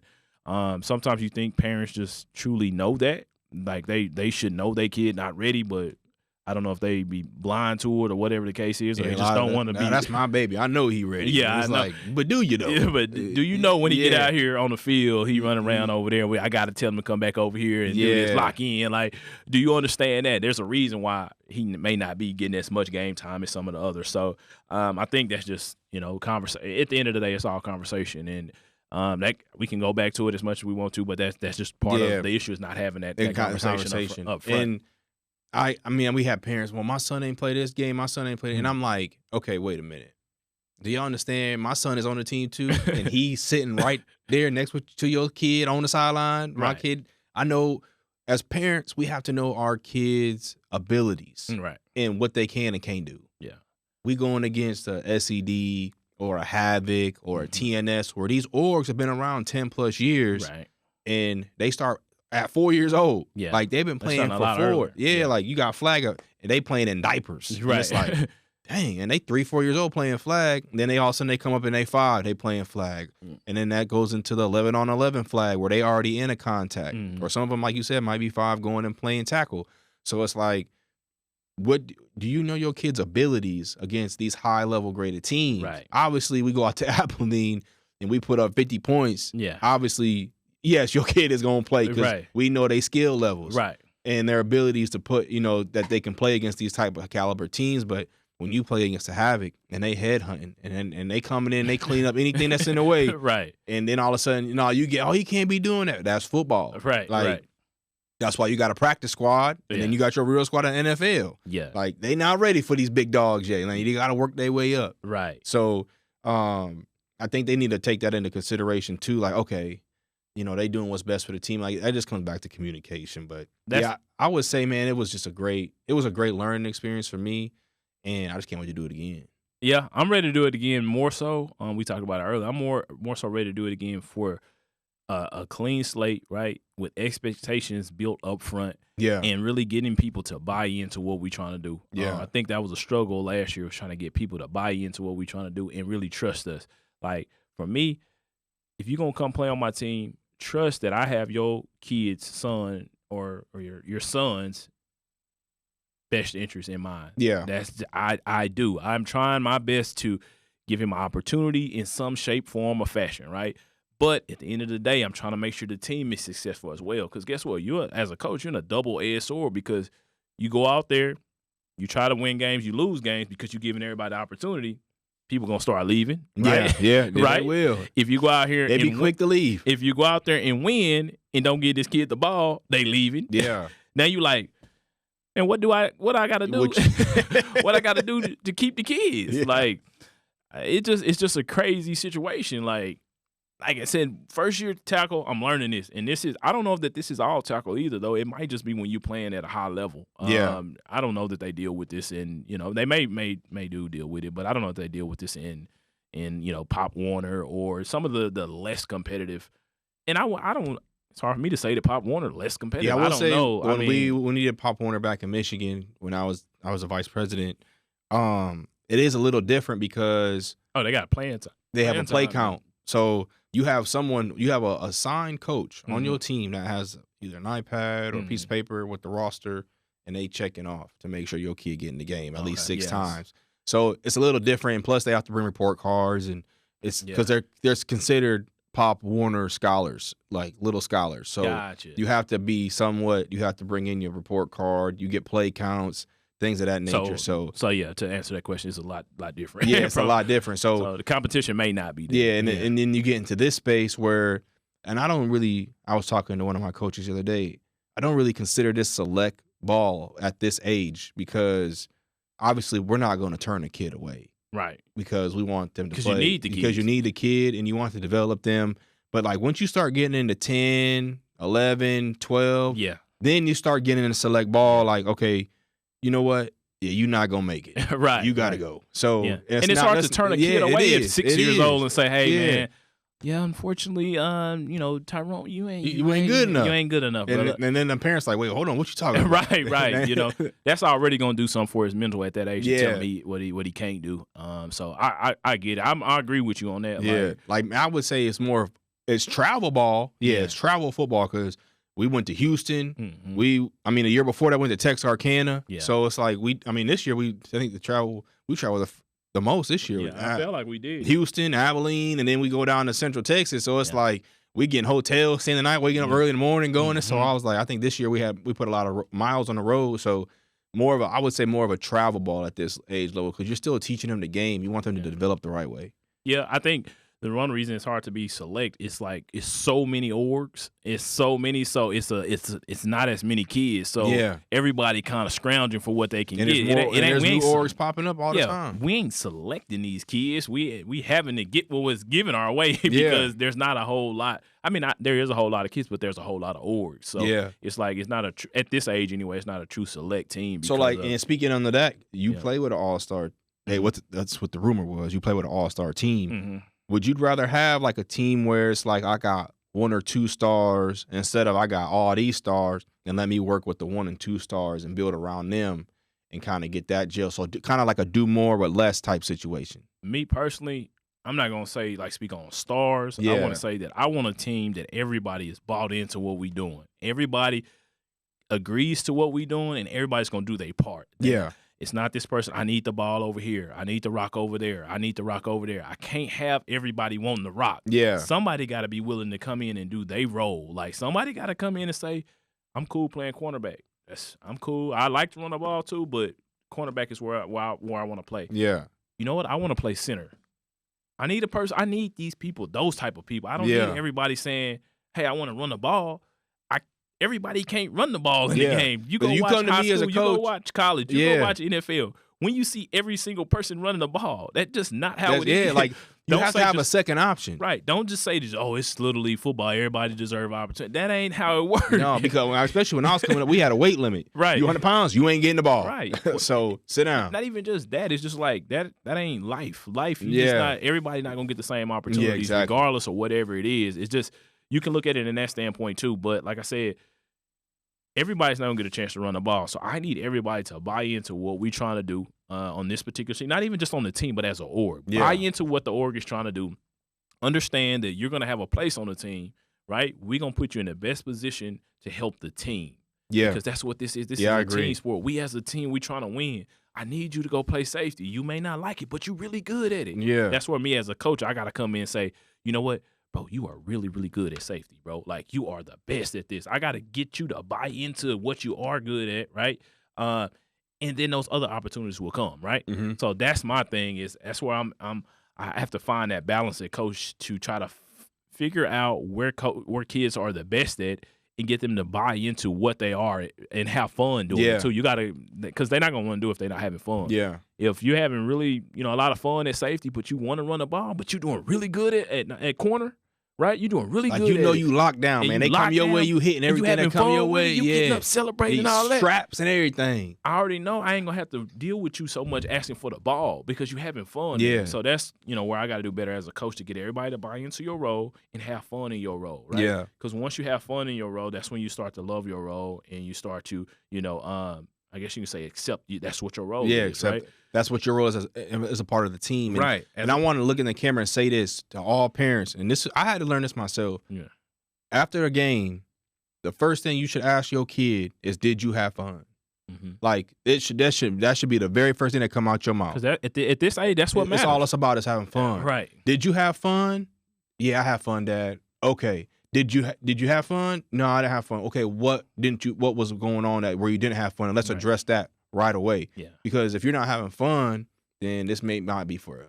Right. Like, because you want, or I'm not doing something right as a coach. Yeah. That's how I look at it. And then I can go to you as a man and be like, hey, he's not having fun. He's saying he did this, and then you can have that conversation. But me as a parent, I had to learn that myself because I would always get in the car like, oh, X, you ain't do this, you ain't do that, and then like there was a point like that. I don't want to play football no more. Yeah. And I'm like, dang, okay. And then it was kind of more of a self-reflection on me as like, okay, that's me doing something wrong. I'm putting a little pressure on him. He's 4 and 5 years old because we have to think our kids started at 4 years old. Mm-hmm. So I think they've been on 6U the longest out of anybody. 3 years. Yeah. So it's like, man, okay, I'm putting a lot of pressure on this kid that he's not even really, first year he wasn't even in school. Mm-hmm. So it's like, I need to dial back and just, you having fun, man? Yeah.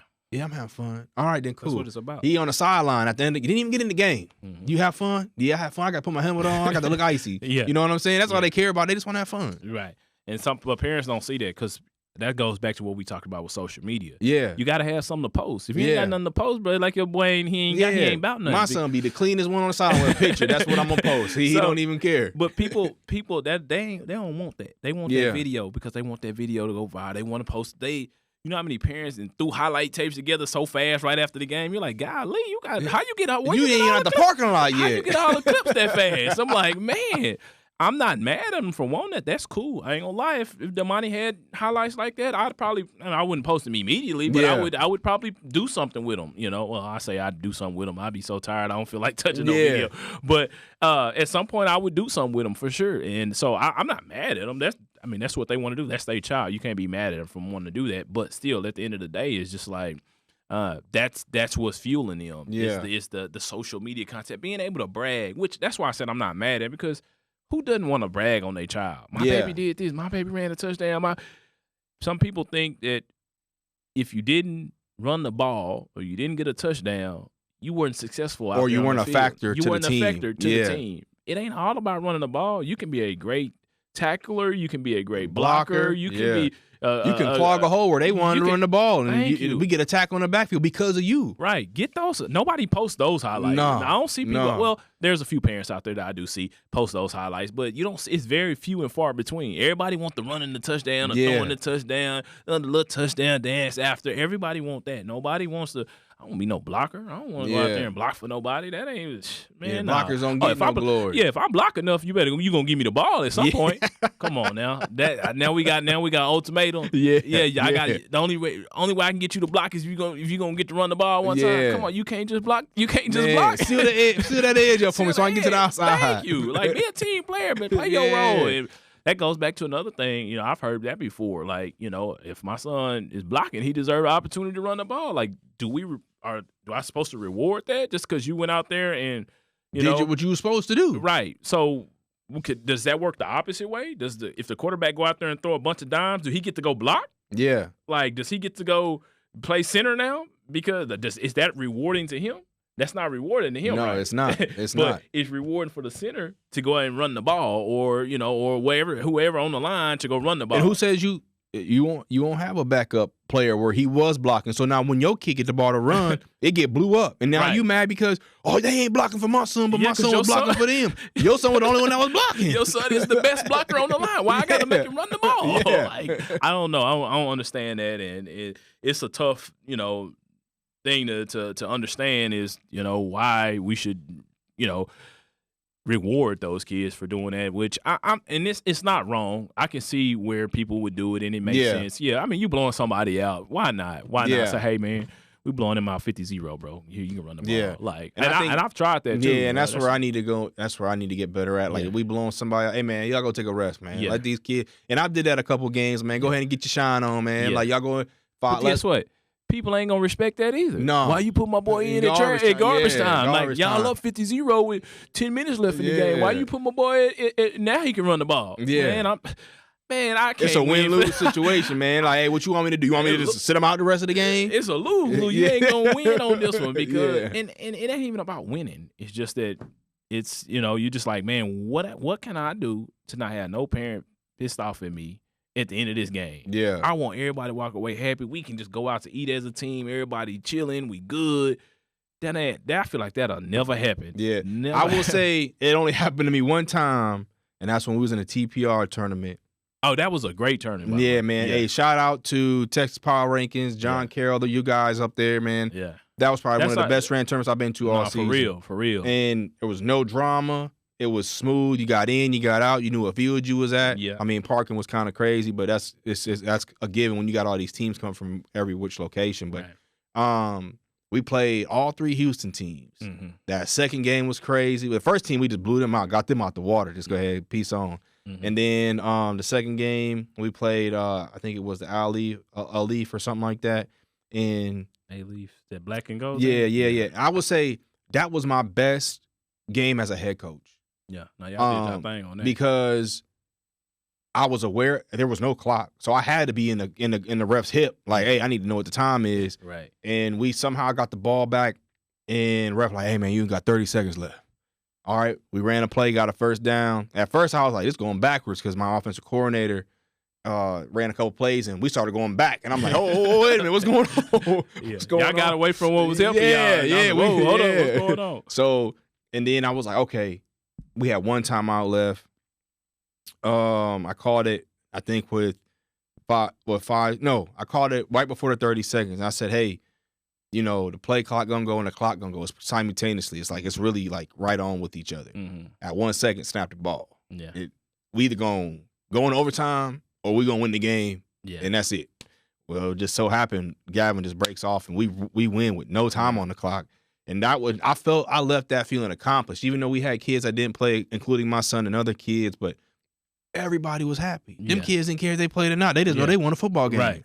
So they like, man, we going to the championship. Yeah. And then that next day, Sunday, man, it was cold. Kids was crying. They couldn't feel their fingers. I remember. I ain't gonna lie. I wanted to cry. Yeah, you took my gloves. You was like, man, give me them I gloves. said, bro, give me the gloves. I was trying to go live for y'all. Like, bro, I can't feel my hand, bro. I need them gloves, bro. Yeah. And so, and that was a dog fight. I think it was only 7-0. I don't think no one, because they had a touchdown that's called back. But man, that was probably the best coaching job I did as a head coach, and the best coaching job we did as a staff. Nah, y'all looks good, real talk. And that really ended the season well for us. The kids got a ring. Everybody was happy. Mm-hmm. Like, they didn't walk away empty-handed. And this, I'm going to segue into this real quick. Do you, and we're going to go there. Does every kid need an award? So I look at it like this. I guess you can say it can go both ways. So people at this age, or kids at this age, or I like to call them athletes at this age, I think they all expect that at the end of the year everybody gets a medal or something like that. Just more so as a thank you. I think it's expected. But me personally, I do like to. I did that last year where I gave everyone medals and things of that nature. But for this year, it was a little different, mainly because we had already gotten medals from the league we were in. Yeah. And for me, I didn't want to just like give you just a medal just to be giving you a medal. At that point, you got I got 2 medals. Right. Yeah. You just got just another medal just to say you were there. Yeah. So when it comes to that question, do you think every kid should get a medal? I don't think it's wrong or right to say everyone deserves a medal. If you want to give everybody a medal or award or something like that at the end of the season, I mean, it's your choice. Yeah. But I do like to believe in the fact that in life you're not gonna always be rewarded for just because you were on a team or something like that. You might go to work and you're on some team that creates some type of device or something like that, and the person who the spokesperson for it or the person who did majority of work or something like that is probably gonna get an award for it, and you just gonna kind of be there like, man, I'm the one who did that, or Yeah. it is I didn't get nothing out of it. So that's just part of life. It is what it is. Like there's gonna be times and places you're gonna go to, middle school, high school, college, NFL. There's a lot of guys on that team that don't get nothing. Yeah. Even they go out there and it's different when you win a championship, right? But there's a lot of teams that people that go places, they're not gonna get an award. Yeah, because when you win a championship, everybody get that ring. Yeah, everybody get that ring. I mean, you obviously got the offensive MVP or whatever, like the Super Bowl MVP or whatever the case may be, but everybody gets a ring. So that's your reward. That's your hard work. Yeah. Like if you was on practice squad, my take on it.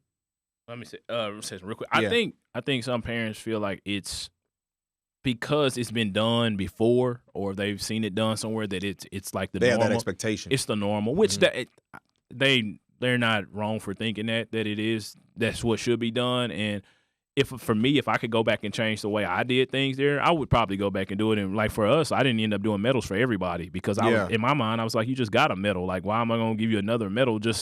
And I didn't want to if I was going to do the medal, if anybody knows me, like, and I'm going to do something, I want to do it different. I want to be cool. Think outside the box. Yeah, I don't want to just give you a medal or I just don't want to do that. So that's why, mine was a little bit different. I gave them a huge poster of themselves I created, and, I gave the MVPs, award, something to actually take home, which I feel like when you're voted upon by your peers and your coaches as the top player on the team or the top offensive player, defensive player, like this is something you deserve. You know, you've done enough that everybody thought you were the best person on the team. I'm gonna give you this. So I don't think it's wrong to say that every kid should get some.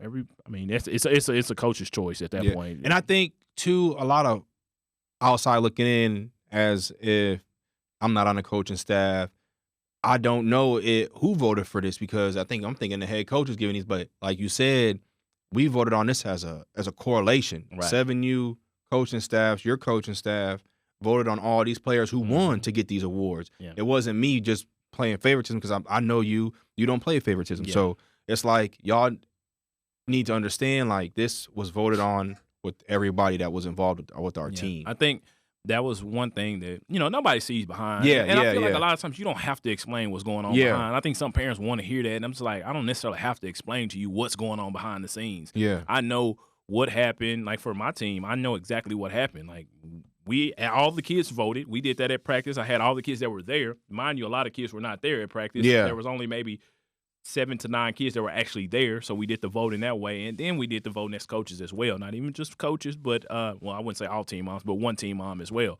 So that was in the chat. So it was a joint effort, but they don't see that. Now I have to sit back and explain that and say, this is how we came up with the awards. I know you're not happy that your son was not, either nominated or did not win an award, but it wasn't just me. We came up with this as a whole. That's with any place you get an award. It ain't just like one person saying, "Yep, well, you get it."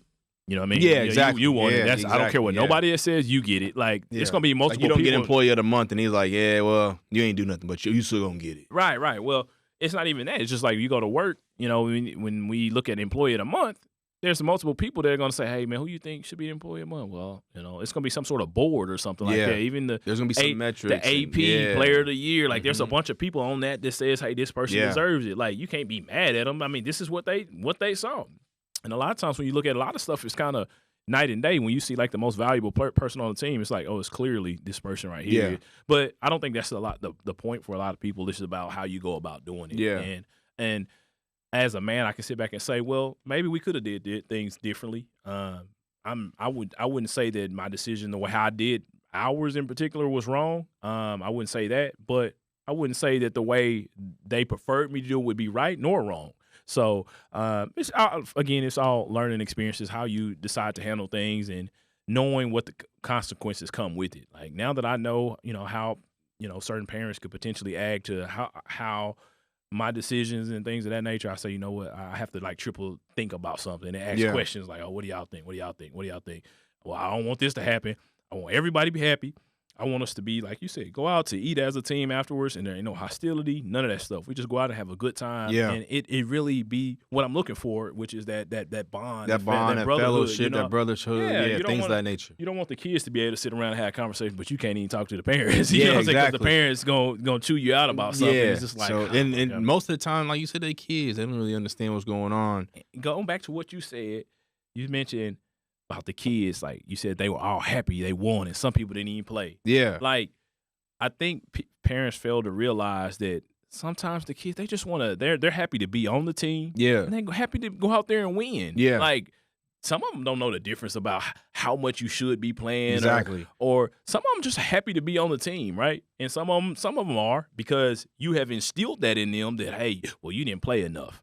You supposed to be playing. You better than that kid. So you already making that kid think like that. Exactly. So now that kid coming to practice and he think coach don't like me, or coach thinks he's better than me. Like, you instilling that. Yeah. That's not me saying that. That's you saying that. You saying that to your kid. So now your kid assume that. So now when we win a game, he's upset that he didn't get a chance to play as much because you already pumped his head up to make him think that way. Or like when you try to tell him to do something, now he's side-eyeing you like, man, hell, you don't know what you're talking about. I ain't got to listen to you. Right. Type. And so now you causing that division. Right. And then that might not just be for one player. So now you're starting to divide the team as a whole. Yeah. Because now my mom say you getting the ball all the time. Right. Well, I don't like you because you get the ball all the time. So now you got kids beefing with kids because now you got these kids come over here and what you talking about? He goes, he get the ball all the time. And right. So it's like it's cancer, bro. Right. Like it really is cancer because it will tear a team apart. Yeah. Nah.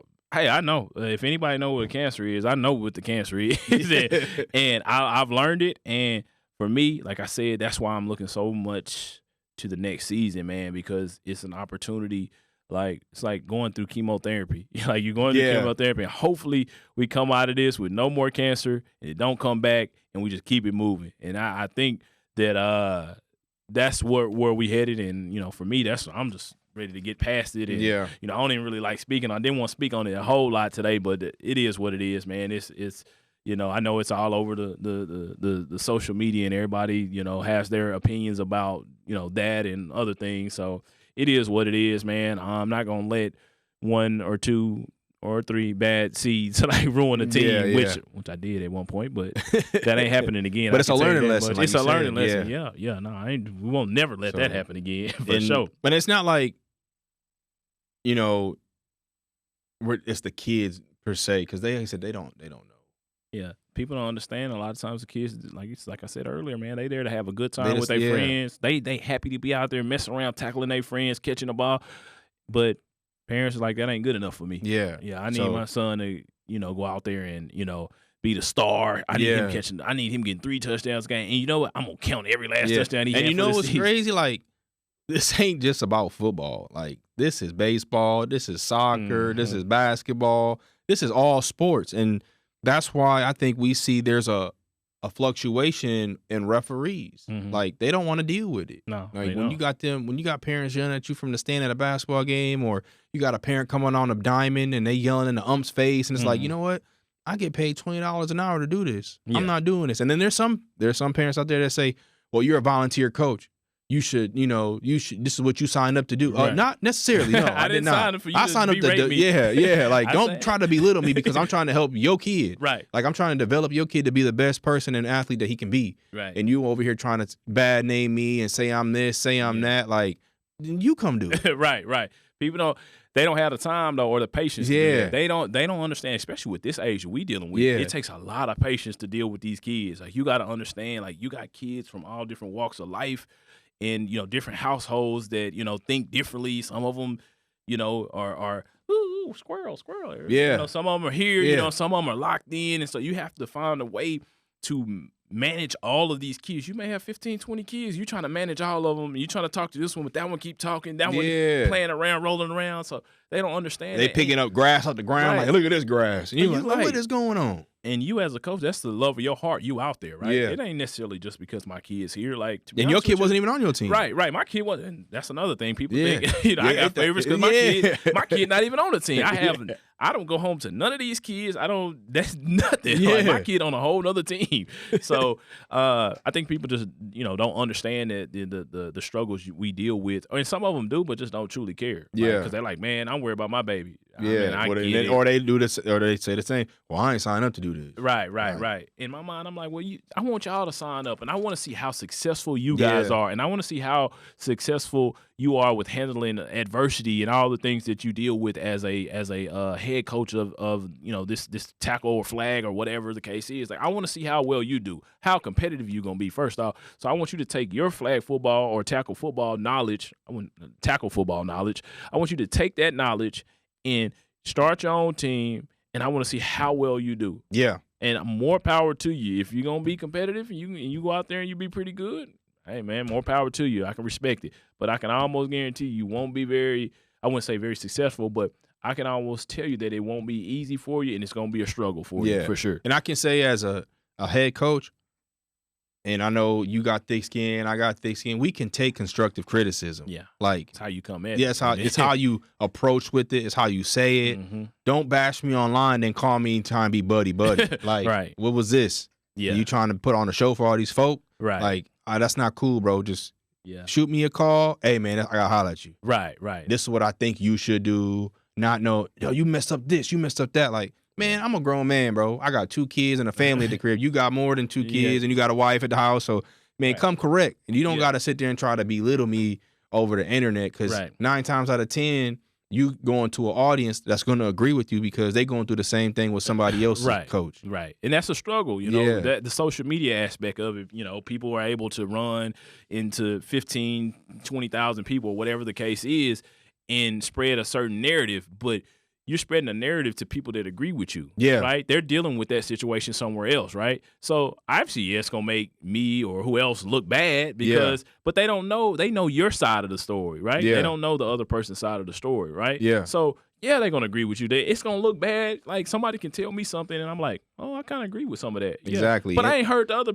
person aspect as to why you coming at them like that. So people always got to make sure they think of listen to both sides. Listen to what you may think is the truth, and don't hear one side, because I can almost tell you missing a part of the information. Yeah. And the other person not gonna tell you that. They're not gonna say, hey, well, I did make a mistake. I did tell this person that, or I didn't do this, or I was like this to this person. They're not going to tell you that. They're just going to tell you their side of the story, because that's what they want you to believe is real, and that's what they want you to believe truly happened. And a lot of cases that's not the case. Yeah, most of the time they listening to reply. They not listening to understand the situation. Right. So it's like you just being a dead horse at that point. Right. So it's like, as soon as he get done with his comment, and I know he gonna reply, I'm gonna say something back. Right. Like, I'm not gonna even read it fully to comprehend what he actually said. Yeah. I'm just gonna go ahead and reply back, being ignorant. But yeah, I know you mentioning kind of that whole situation that kind of happened with me,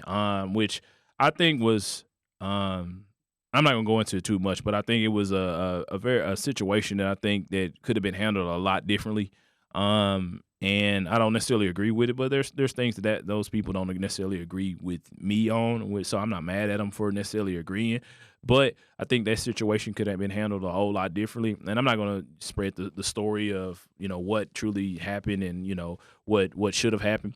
But that situation definitely could have been handled differently. And I wish that that they could see that side. I'm gonna be honest with you, I didn't appreciate the fact that they mentioned my business name in there. Yeah. Because it made it more of a personal matter than a truly like a football matter. Yeah. And I think that that's a mistake that they made. That they should have truly thought about it. And I think they were truly trying to create a malicious intent. I guess. I mean, it had over 300 comments, so they did what they were supposed to. What their intentions were. They did what their intentions were, which I'm not in it, so I don't see it. And there was a reason I got out of there. I was hot. I'm not gonna lie to you. For me, football is about football, right? It's about football, and it's about growing young men and being a positive influence in these kids' life. Spending time around the game that I love, spending time around my kid, and these other kids that I call my kids as well. Like that's what it means to me. Yeah. It's not about all this other stuff, and I understand this other stuff comes with it, and it's how you manage it. But it's when I get in like that the group, that a lot of these people are in, and they see all this stuff.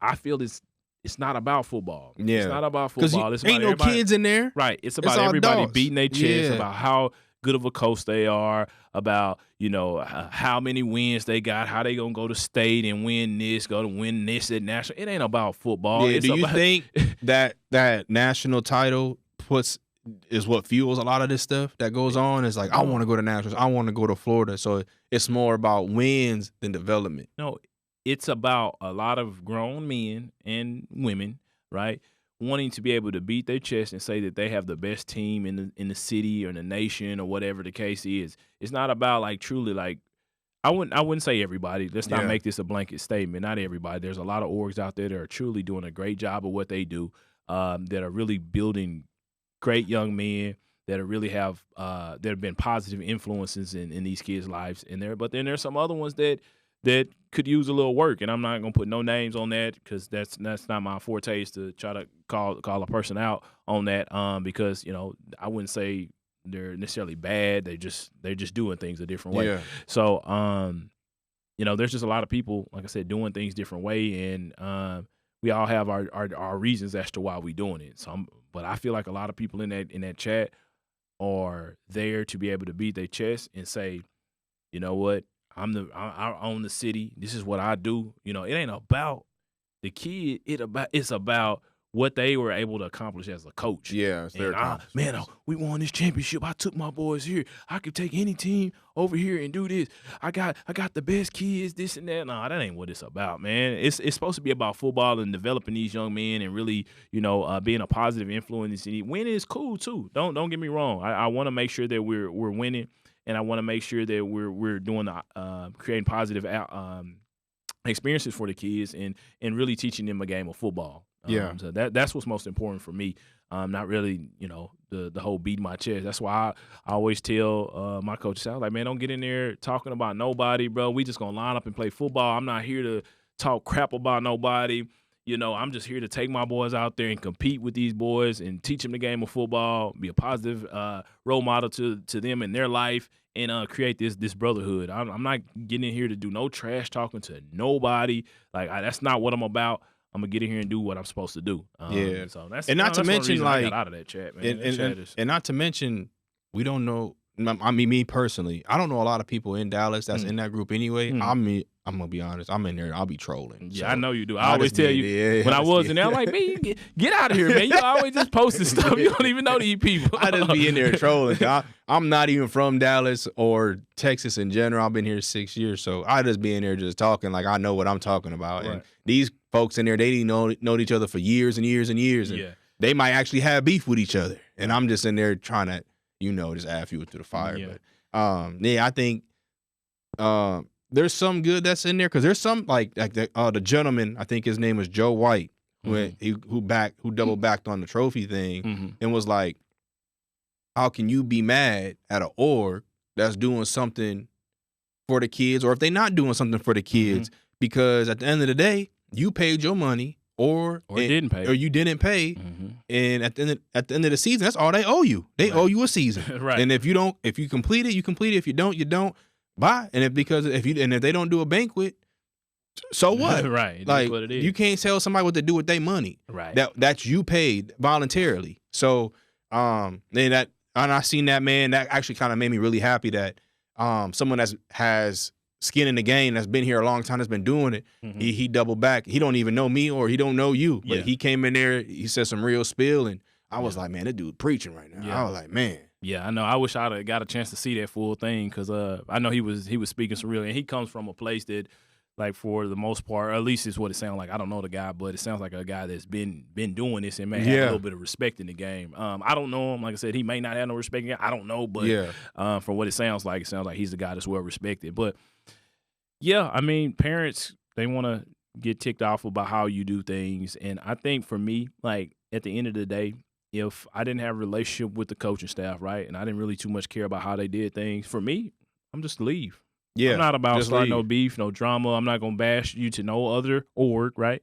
I'm not gonna say, hey, don't go there, this and that. Hey, man, do what you want. It wasn't a place for me, but me and my family, we moved over to this org. This Yeah. is what we felt like was the best org for us. I'm not gonna say you don't try it out. There were some good things there. There were some bad things, some things I wouldn't say bad, some things we just didn't like, right? So I'm gonna take my family over here. This is why I took my family over here, right? Everybody ain't like that. Everybody gonna have something to say. Everybody want to run to the chat and talk about, the org, this and that. And I feel like when they do that, they looking for somebody to agree with them. Like looking for somebody like, what's the whole point? And you're going into an environment of that group that is going to majority of the time going to agree with what you say. Right. You're gonna find it's gonna be more people in there that agree with you that don't. Exactly. Right. And then the people that don't agree with you barely ever gonna say anything. Yeah. Right. Because they don't even want to give you the time of And day. when they do, that comment gets looked over. Yeah, so it's not like it even gonna matter that they Right. in there. Yeah, that's like when I told you, I believe I was like, man, like, because I'm not in the chat. I was like, people talking about him, but is there anybody defending? You know what I mean? I'm like, they're like, that's how I knew. I was like, you know what? Majority of the people that's in that group, they agree with these people that are speaking negative. Yeah. The people that don't agree, they're not gonna say nothing because they obviously they don't want to get a person the time of the day. They just like, well, whatever. I'm not even gonna talk to these people, because I'm not gonna give them the time of the day. I'm just gonna fuel their fire by keep talking to them. But I think a lot of times people that don't agree with them should stand up and say, hey man, I don't necessarily agree with what you said, and I'm gonna tell you why I don't agree with what you said. Yeah. Instead of just sitting there and looking over it, because I think that's what fuels the fire is nobody standing up and nobody saying nothing. Yeah. You know what I mean? I agree. Like, people gonna keep saying something until that's like somebody just hitting you in the mouth until you like boom, popping back like, hey bro, like you been hitting me in the mouth. Now I gotta hit you in your mouth. You know what I'm saying? So that's how I look at it. Like, everybody get in there. That's like a pacifier for people. They get in there, they mad. They're like, I'm so mad. Let me get in this chat and get I'm gonna tell everybody about this. Like, why? Like, you using this as your diary? Like, go home. Think about what truly has upset you. Yeah. Think about it. Say, hey, why am I truly mad? Okay. Do I have a valid reason to be truly mad? Like, self-reflect. Yeah, self-reflect. Just take a second.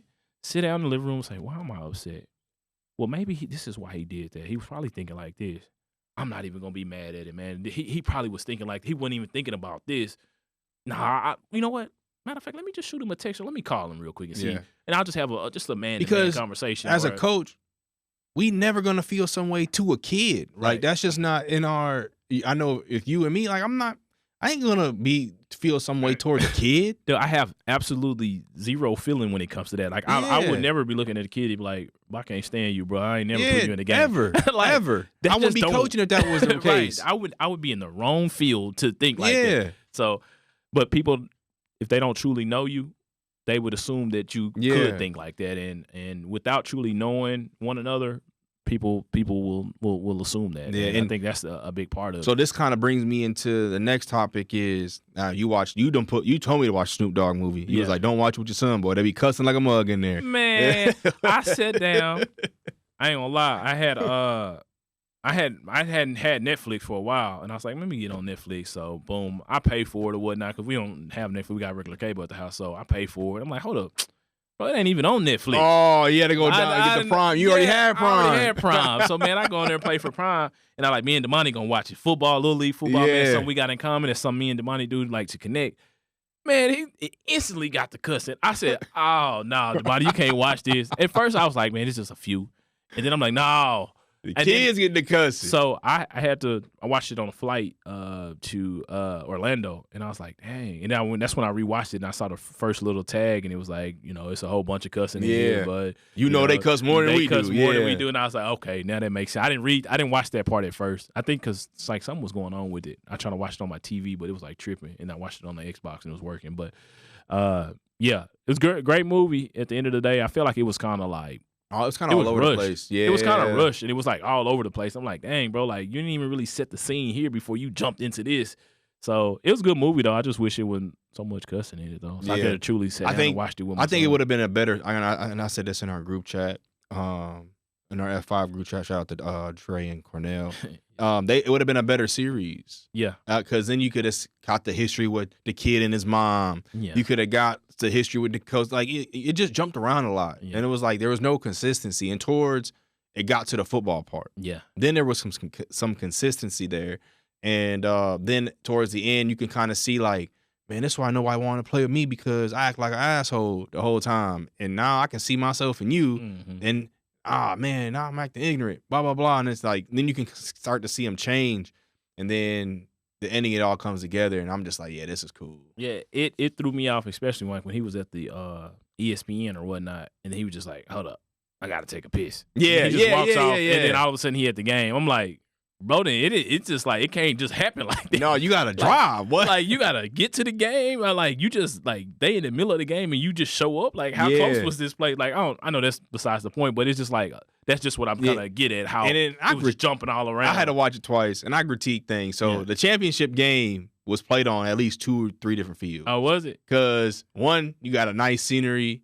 and then you got uprights that are perfect. I don't know if you've seen it, but the field that they actually played on, when they practiced, they had one field goal post that was straight, and the other one was down bent. Oh, I ain't see it. Yeah, and so one of the scenes in the championship game, I had 2 good field goal posts, and then when it came back to a scene, and then it had the crappy field goal post, and I'm like, man, I hate when that happened, man. Yeah. Damn. Now I did notice. Dang, what I was gonna say, I just lost my train of thought. But no, did you see the one kid that looked like he was about 30 years old? It was like one kid like in the back right whenever he was talking to him. I was trying to screenshot it to you when I was on the plane. I said, that's what I told you. I said, man, y'all know y'all can't screenshot on Prime. Like, you can't screenshot on your phone. Like, it just black it out. But one kid, I was like, what? Oh. I was like, why they got this kid? And even when the quarterback was scrambling, running the ball, whole thighs, huge him up big. I'm like, hey, you can tell that's not the same kid. And then I kept trying to count the kids because I didn't feel like it was at least 11 out there. Yeah. I was like, hold up, man. They ain't even got 11 kids. They only like highlighted 5 of them. Yeah, but it looked like it was only one scene where I saw more than 11, but a lot of other scenes you never saw more than 11 kids. Yeah. There was one scene where I think they was doing the jumping jacks and everything, and that's when I was like, oh, okay, it's like 12 kids out here. Yeah. But any other scene, you only saw like at max about 7 or 8 kids. Yeah, and I was like, man, these boys ain't even got a full team out here. I think that's what happened. They ended up putting somebody older in there in one of the scenes because that one kid looked old. Man, I wish I could screenshot it, but I couldn't screenshot. I'm gonna watch it on TV. I'm gonna take a picture. I'm gonna go watch it again. It's like whenever they like in the huddle or whatever, they got the helmets off and he's talking to him. You'll see one dude. He got like a ponytail or something. Man, he old, bro. Yeah, I'm about to check it out. My boy got like a little shadow. I was like, man, oh my God. Then I went to check it out because one of the mom said something very important during one of the scenes when J.J. Jennings was like being like, poking his chest down, was like, these kids already got enough coming down on them, at least be their outlet to, bring them up. Right. And that brings me into the state of California football with them trying to ban football for Pee Wee 12 and under. Mm-hmm. So it's like Snoop Dogg, and that was kind of like basically the movie was like how he started Snoop Dogg League. But it's like, what do these kids now have an outlet to that depend on football that's coming from Compton, Long Beach, flag stuff football? Like that. Yeah, there it is. It's right there. It's flag football. I mean, I can get the concern where some of the officials and things like that may be a little worried about playing, tackle football at such a young age. Could be detrimental to the kids' like health and things of that nature. But I think honestly, I mean, I don't necessarily disagree with them, but I think flag football is a great alternative to it. Yeah. I'm kind of a advocate for flag football, and I believe flag football is a great alternative. Gives the kids the opportunity to go out there and do just about everything you can do in tackle, but you just don't have to get hit. And I think that's what most people are afraid of, getting hit, having big injuries like ACLs and stuff at like 10, 11 years old. Yeah, concussions and things. Like, man, how do you do that at that age? Like, how do you recover? What is that going to look like down the line? So I believe flag football is a great alternative to go out there. I mean, obviously, you're going to still have some of the same injuries, and there is obviously some sort of contact at some point. But I think I don't know that it's necessarily all bad, but I think it'll help some of these other states. I'm sure some other California takes it pretty seriously like we do here in Texas at young ages. So I'm sure that'd be great for Texas, to get some of those kids to come down here. Yeah, I'm sure some people yeah. to move to Dallas. That ain't never gonna happen in Texas. Boy, they ain't never came. Nah, Texas, we mean too much to us. Somebody asked me that too about tackle and flag. I was like, man, we take because they was wondering why like the East Coast won a lot of championships like at NFL flag, and I was like, man, they take flag real serious out there. And they're really good at it, like on the East Coast and up north, up in like the Philly area. They're just really good at it. And I was like, man, we just don't take flag as seriously. We don't play it as much. Now, there are some orgs that play it religiously. That's all they do. But we had them on. I think Blitz was on here. The podcast. Yeah, Blitz, Fam Like Flex, like they do that. And there's other orgs too as well, but there's just not enough out there. And to take it seriously at like all ages, not just like some of the older ages. Some people only got those older teams. Some people only got the smaller teams. So I think it'd be definitely a great alternative for sure. And I mean, flag can be played year round, just like any other sport too. So year round. We running out of time here. Let's what you want to hit? Let's hit that. I know you was upset, man, about taking that L to Green Bay. What can your team do in the combine? What does Dallas Cop? What do they need? What we need, man. We need to go out and really just like Jerry said. I agree with him, man. We got to go out and sell out this year. But do you think he'll do that though? I think he will. When you look at a lot of the big teams, besides let's say Kansas City, well they sold out like I think their first year. Yeah, but that's the thing to do. If you want to go out and get a Super Bowl, you got to go sell out. You got to go out and buy everything you can to get you a Super Bowl, and I think that's the only way we're gonna really have a shot is to go out and get somebody. People talking about Derrick Henry, but man, I don't know, man. I like Saquon. I like Saquon. Yeah, if we can go get, he can catch.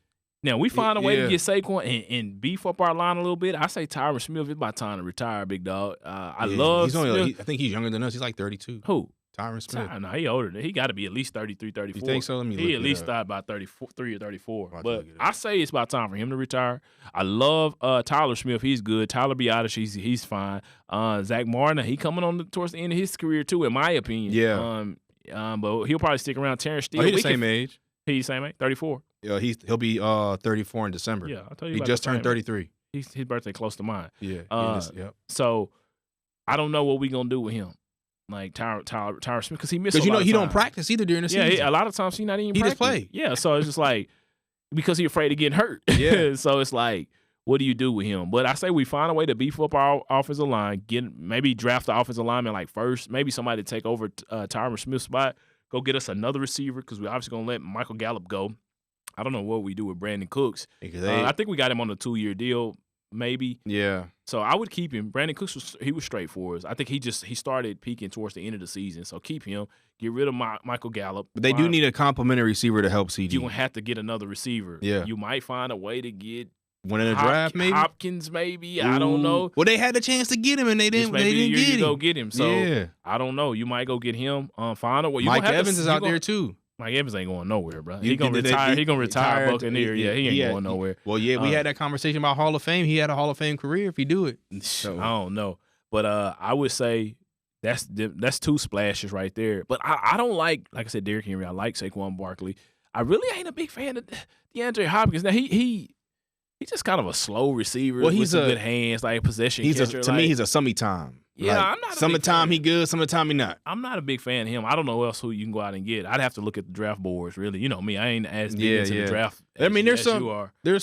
This draft is deep. Yeah. So is Marvin Harrison coming out? Yeah, he's coming out. You ain't going to get him in the first round. No, they would. Dallas have to draft to trade some picks to go up and get him. Yeah, but I see him going with Kyler Murray in Arizona. They need a receiver. I can feel like they can go up and get him. But the receiving core in this draft class is deep. Now, will you get a tall possession receiver? Nah, I don't think so. You might be able to get a slot guy, but you got Cooks. So then it's like he's a slot guy. So it's kind of hard. You want someone on that outside. You just need a threat. A threat. You need a deep Michael threat. Gallup wasn't a threat. Yeah. Michael Gallup was just kind of like, I mean, he was earlier on this year, but then he got to take them injuries and stuff, ACL injuries or Achilles, whatever he had.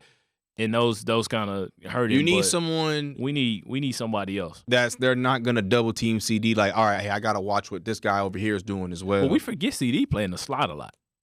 He go both ways. Well, I think he that was really a big kill it thing. most of the time in the slot. He argued with someone. Oh, I play the slot too. What you talking about? Somebody said that too. Yeah. Like, oh, he ain't a number one. He a slot receiver. It don't matter. Like he a dog at Yeah, slot. yeah. So it don't even matter. The thing is when he in the slot and he hit them slant routes come across the middle, it's 50-50. He might not catch it all the time. CD?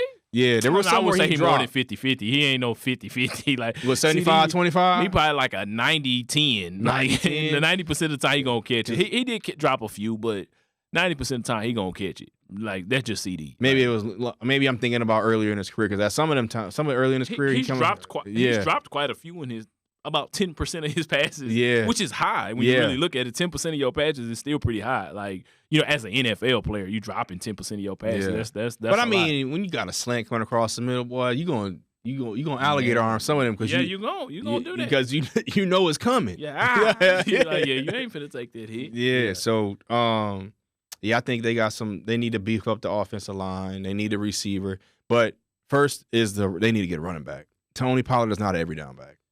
That's gonna be tough for Tony Pollard to have to take a back seat. He gonna have to get paid. You got to think or you gonna have to release him. He gonna get released. I don't think he gonna. So you gonna release TP? He gonna go somewhere else. You are gonna have to promote Rico Dowdle to and then you gonna have to bring in Saquon or. They ain't go. Hey, I mean, you want to run back Blake Corum out there? Go get Blake Corum, man. That's just like having Tony Pollard. Like I don't want him, but Tony Pollard a little better than him. Like Blake Corum small. He like Deuce Vaughn. Yeah. I mean, he taller than Deuce Vaughn, but he's still little. Like him. I remind me who was that smaller running back that used to be in Chargers? I forgot his name. No, Austin Eckler. No, he kind of reminded me of Darren Sproles. Yeah, Sproles. That's who Blake Corum reminded me of. Sproles. Yeah. Now, he's fast. But I don't think he's gonna be that fast in the league. Yeah, he didn't really look that fast in college. He did. Well, he in the championship game. He did get hawked going down to the right side. He not. Yeah. When I think of fast, like I ain't gonna lie, I look at TP. TP fast. Like when TP get out in the open, but I just feel like he not as strong when you want to run through the A and B gap. That ain't his thing. Yeah, that ain't his thing. His thing is outside the tackles type of back. Yeah. He's gonna run. I mean, he can. I think he ran it pretty good a few times in the season, but a few is not enough. Yeah. But then everybody got to think about our offensive line too. Our offensive line ain't always been the. Yeah, I mean, how many games did we have the offensive line where they started the whole game? Yeah. It's like you had a game here, you had a game here. So it is hard. But yeah, I'm excited to see what Jerry does. When he made that comment, he was gonna sell out and go get everything he need. I was like, "Oh, you got my attention, and Jerry." Guess what? He better stand on business. He better stand on business. You got everything else, man. You got the facilities. We was just in Frisco Star. They had the Shriner Bowl there, so they had all eyes on all the seniors out there. I mean, come on, man. You gotta go get one. You gotta get one. You gotta go get one. For sure. And I know that's not his way. He likes to build through the draft and get his guys in here, but.